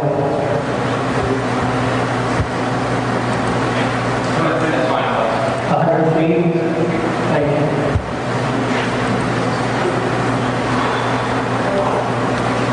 Lenny, anything? Good question, I think to help me here, going through there, I see a lot of, looking back at the for design standards, its use. We start on page 41. What I'm looking for is clear definition of facade materials. I've seen something regarding windows and trim, but not for the main facade. I'm not looking at the right spot.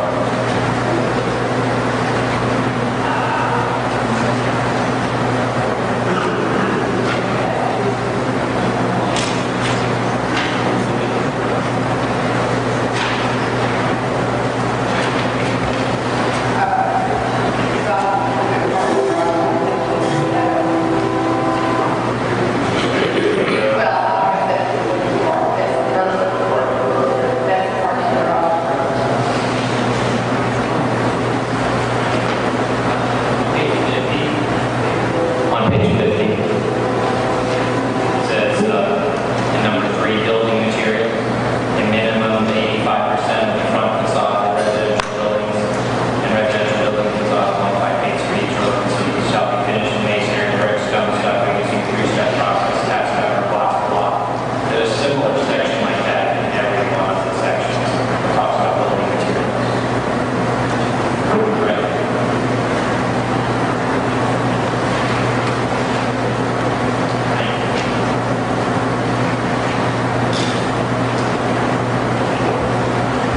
If I could, on page, so bouncing around here, on page 59 of the new document, there was a revision changing freestanding development of invocation to monument signs. What we wound up with is, even though you changed that verbiage, when you get down to triple I and IV, capability of having 5 monument signs on Highway 114, 40 feet tall, with max effective area of 600 square feet. I think the intent was to get that down to 1. That was going to be, I think, the discussion was about tonight.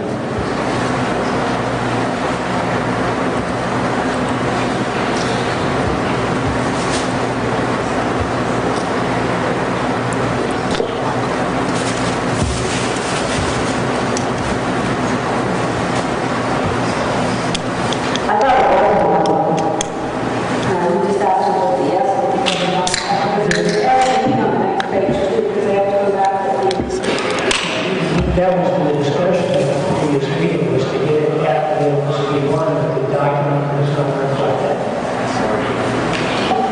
Yeah, or it's just wrong. Right. Or it's just wrong. Or it's just wrong. Now. Scratch it? Because you're talking. Well, we have to say the maximum height. I think what we had maximum height. Yeah, I think 4 just gets scratched. Because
from a non-residential, Go back to the non-residential mixed-use building guidelines, there is no Act 3 or anything to describe building material necessary.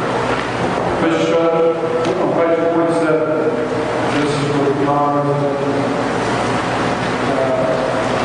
D, it says material provisions used for windows, doors, windows, windows, vegetables, shall be at the discretion of the property owner, and it says that construction or finish the bricks, stones, whatever, it has the same thing.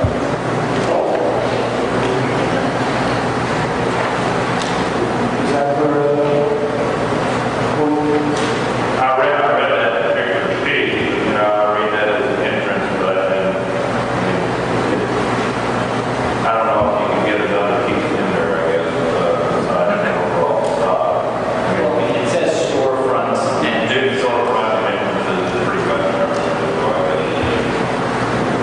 Just for clarification for me, when that says type A streets, what are you doing on type A, B streets? Or, yeah, BA guys? Is it the same? Yes. Okay. If you select the A, B street is the option.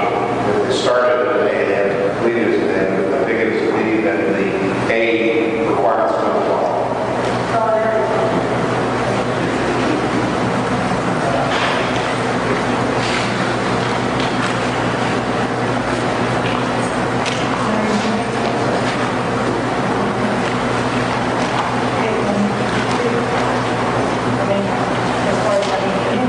If I could with Mr. Twitchell, I'm on page 32 of the whole document, talking about circulation zones, reference to our prior conversation.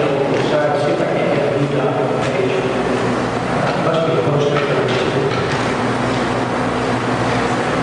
I'm going to start to do this question. 33, on page 33, at the very bottom, shall be minimum of 6 foot wide and 4 foot wide clear path. Reference the exhibits. All they do, that's the 5 feet? Yeah, this should be, the exhibit should be 6. That's fine. Okay. But did you catch that, Councilman?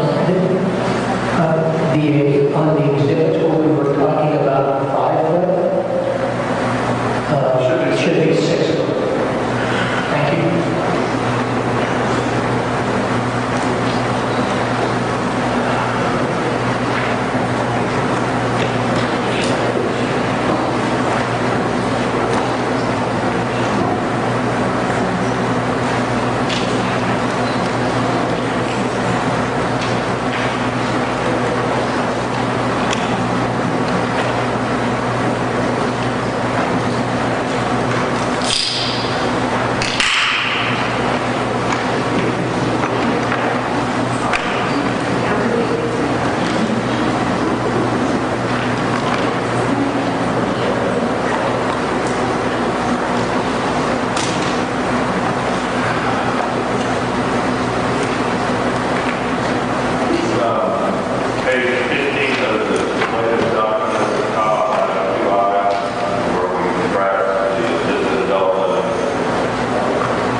be looking on the rooftop.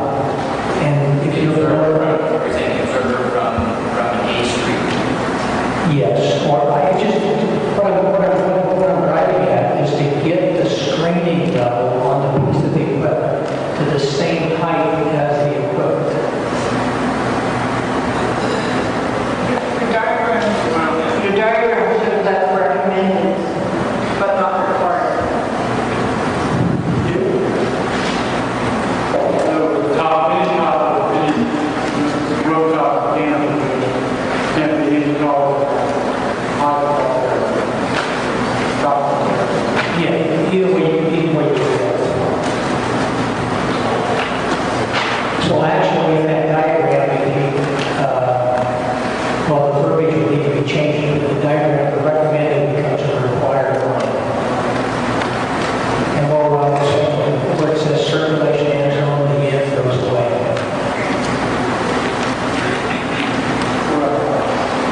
No problem.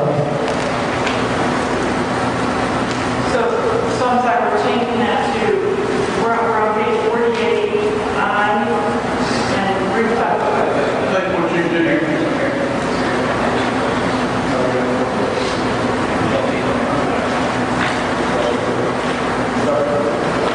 I think fair word to read that, keep some fair rooftop, which should strengthen the first and then circulation zone.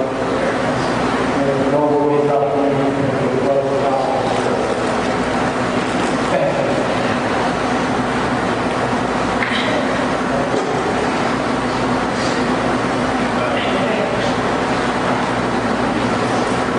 Okay, are we good?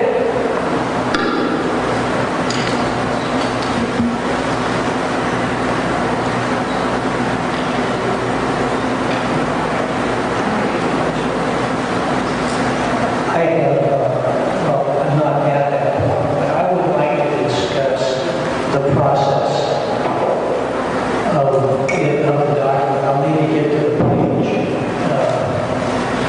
the zoning process. In our prior discussions, I understood the need to be able to make modifications to the preliminary site plan when you're out working sales.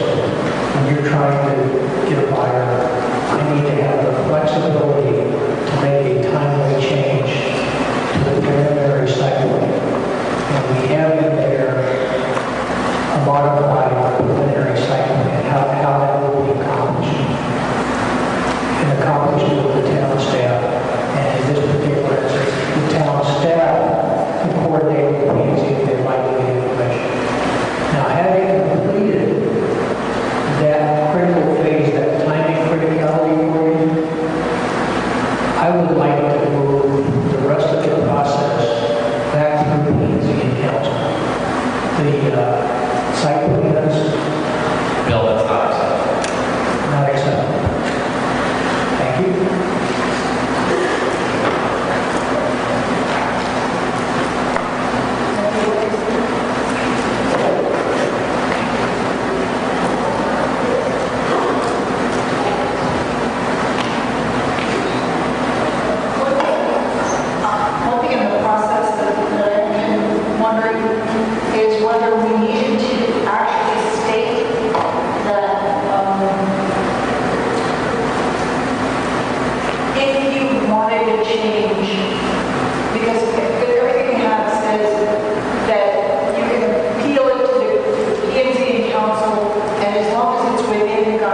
The prior discussion on rooftop equipment, if we could just note that through the document, I find another discussion on the page, it's on the old page 53, like loading thresholds for residential.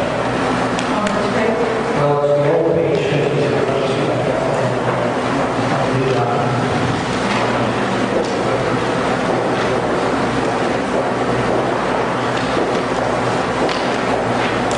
It's going to be, it's on page 54. So where it says rooftop equipment shall be screened from view from a personal standing inside all the Yeah, that, the prior discussion of that needs to flow through the document that's in place also. Okay, Mike, one more time, can you give us the wording of that one more time so we're sure we're on the same page with you? I think that's 54. It says rooftop equipment shall be screened from view from the person standing inside the wall. A4, it cannot be higher. Top equipment cannot be higher than the top of the Moving in. Because if you number 4, then you would be selecting And then, so the top of the equipment, cannot be higher than the top of the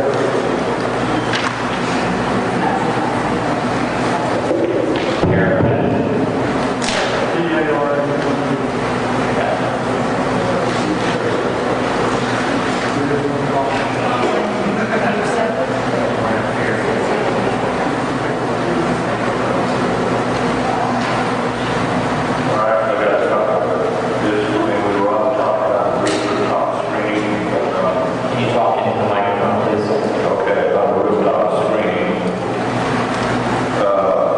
there was discussion about recommend. My question is there doesn't appear, again, I know that's it, but how do you handle a screening for equipment on a lower building when it's supposed to be higher? There's a two-story building, you wrap that with a five-story building, you're hanging five-story building. You're usually direct screening close to that equipment off. It says from the street. The sidewalk. I understand, that's what this says, I'm asking the question, there's nothing that addresses Saying, it. how do you make it so that the person up on the fifth story doesn't see the stuff down on the second floor? Is that your question? Yes, usual design standards, if they're that kind of place, there's usually some kind of screening, it's usually equal after that equipment, next to that equipment on the roof. I have done that 15 years. Every project we do is screen the street. So like if you're on an office building looking down, you cannot screen it and look down on the office building. Never done that. Never. We achieved very similar to that, was that what you're talking about, coming up with the parapet covers it. That's looking for, you're looking for the soaring line, yeah. The whole time's covered, right? That's trying to screen you from everything. It's not possible. Umbrellas. That's what you're asking. Umbrellas. Not right. I'm perfectly aware that you can't hide the equipment, cover the view, and anything that's got a vertical position on it, and that next thing is possible.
Yeah, I think that from a site plan perspective in terms of, and obviously Mike can answer as well, but it's very much a preliminary site plan, and those things will definitely be addressed as we move forward. Thank you so much, Mr. President. This definitely will be a fire of some kind. Right. I don't know anybody that wants to pay for fire protection. We make part of it. I don't know. We got to do that for a lot of folks. So maybe we don't want to drive the vehicle, we can drive the car. Maybe we can drive the car. I don't know. This is, as I said, this is one of the I can't imagine for a certain the whole lot.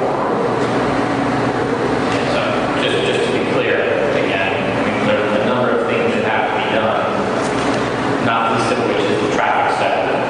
So once you do that, in conjunction with understanding exactly what the requirements are going to be from the town of Trophy Club Fire Department as it relates to egress to the property and circulation through the property, then we can start to figure out exactly how the buildings are going to have to maneuver to accommodate those requirements. I hope that answers your question.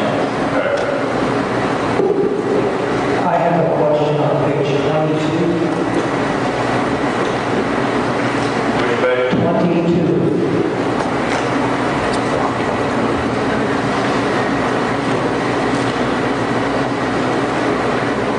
In our extended discussion last Monday night, I think that's what it was, we were talking a 20-degree angle on the drawings, and the document reflects 25.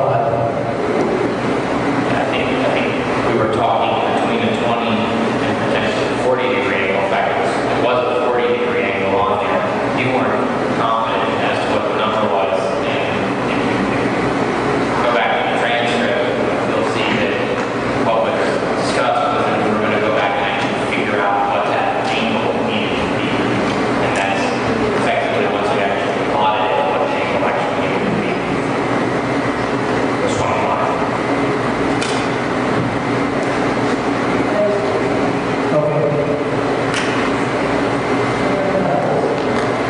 That discussion where we said, we think it's this, but we're not sure. You said that we're not sure what the area is, when they were to that down. Okay, I have 20 degrees. On page 61,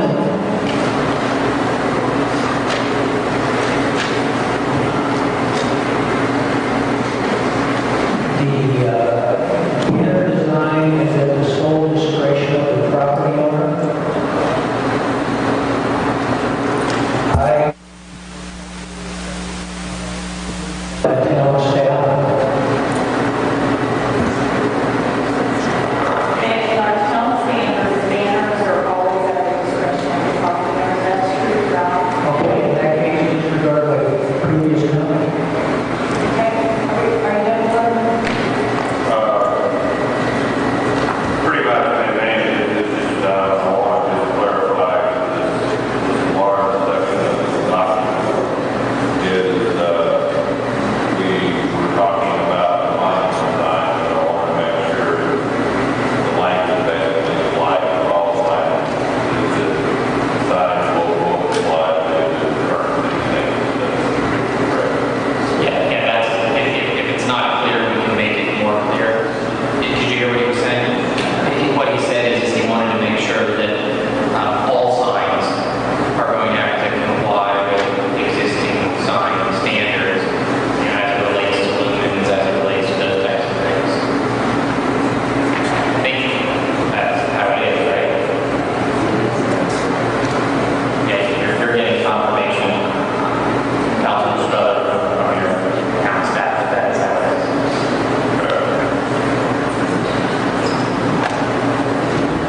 I wanted to verify with Councilman Struther that the phasing on the residential units was as we discussed on Monday night when I read it, it looked like it might be reversed, but I wasn't sure. I thought I read over again what the phase is. 51 on the old page.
is looking at that. You have one on page, it's old page 57. I think it would be close to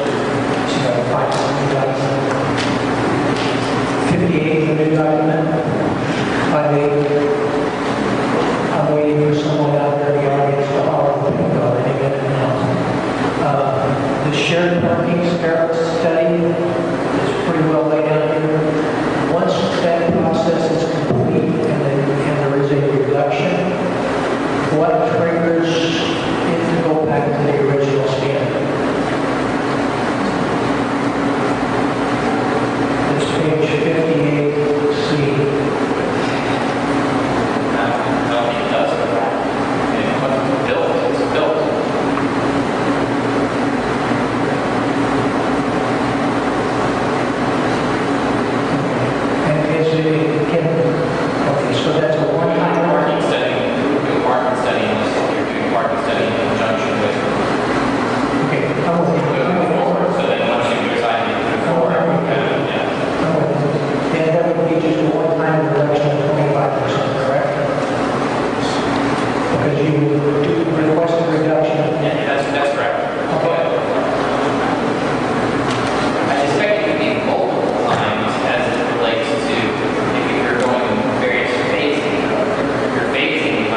leading to adjacent lots and buildings is added.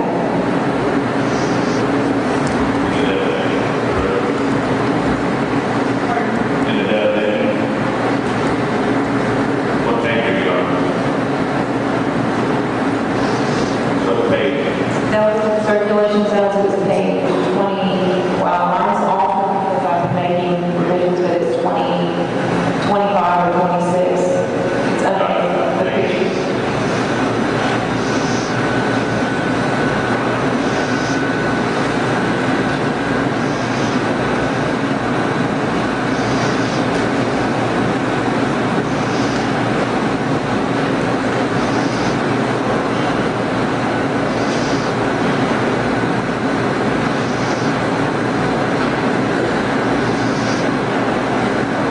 Subsection 5, under the next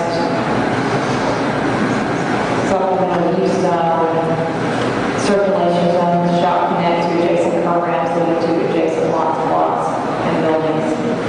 Duplication of the prior.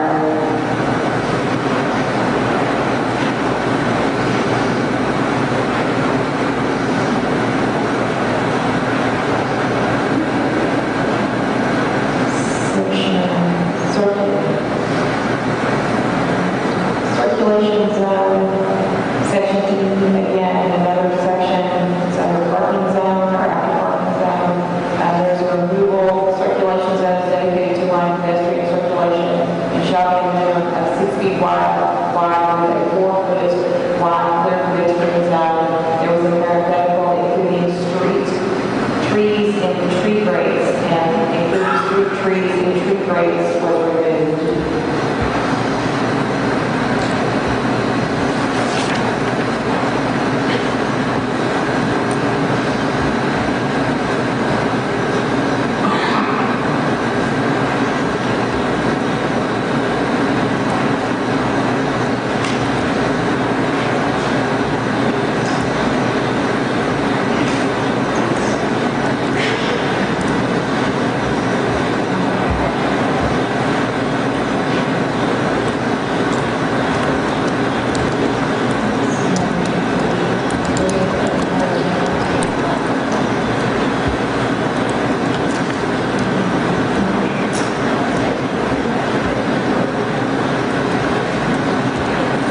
Under section 6, private streets or lease streets with frontage as a uses, there's another change down under circulation zone, small section 7 BII.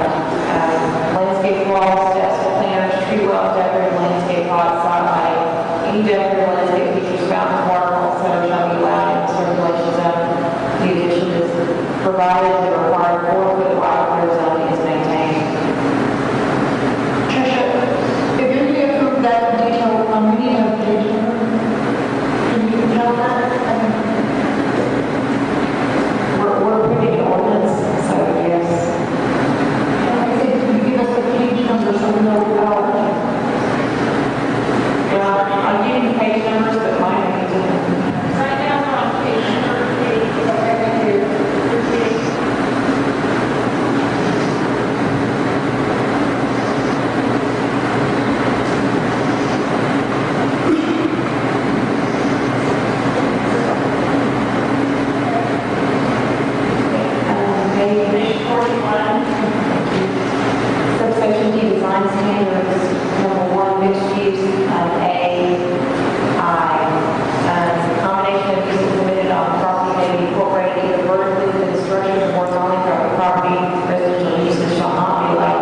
three building locations, so on page 15. Subsection A is 200 feet of massage. Building massage shall be changed in plan not less than 5 feet over 200 feet. So 400 is changed to 200. And under subsection B, the word lightly was removed from internal frame, documenting for typical building-based frame canopies, awnings, etc. Lightly removed.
same thing for Exhibit C and C1, those are the same as well. We're changing 4 to 5. 7 to 6. 7 to 6.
Yes, ma'am. Clint Schroeder.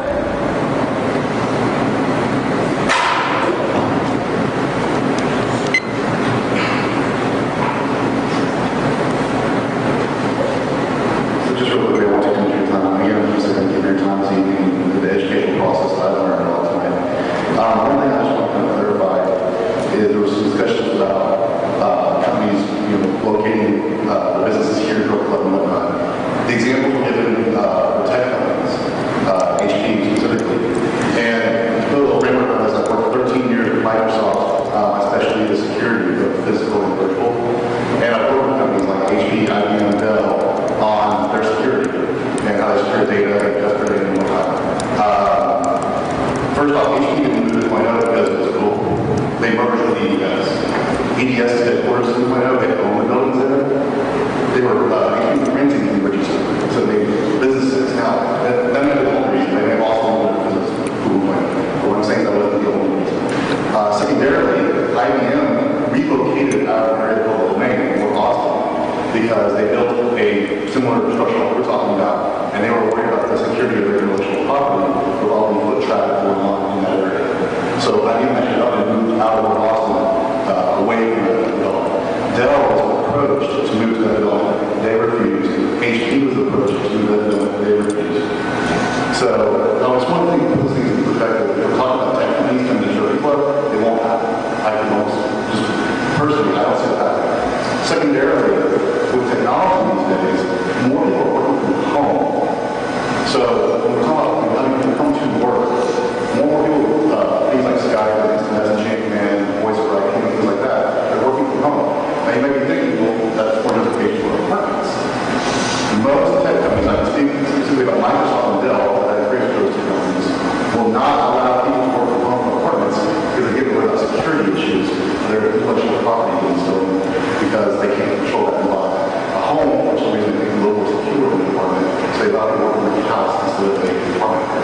So those examples I gave earlier, I feel like those are good examples, and I just want to bring that to the attention of the council here, so I wanted to bring that. Thank you. Ken, do you have anyone else? No, ma'am. All right, we have a motion that's been made and seconded. Is there any discussion?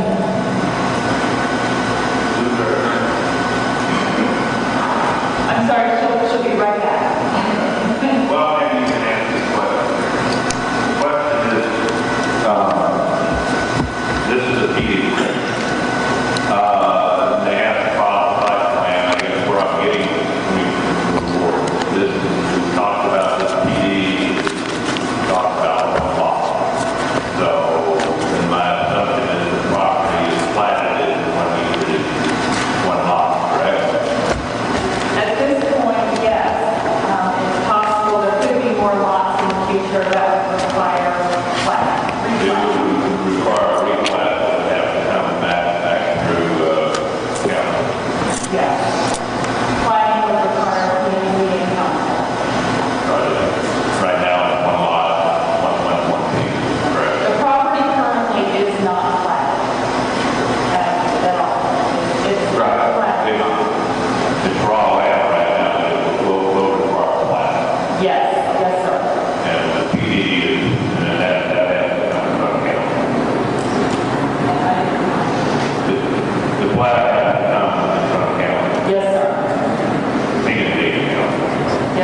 voting to adjourn?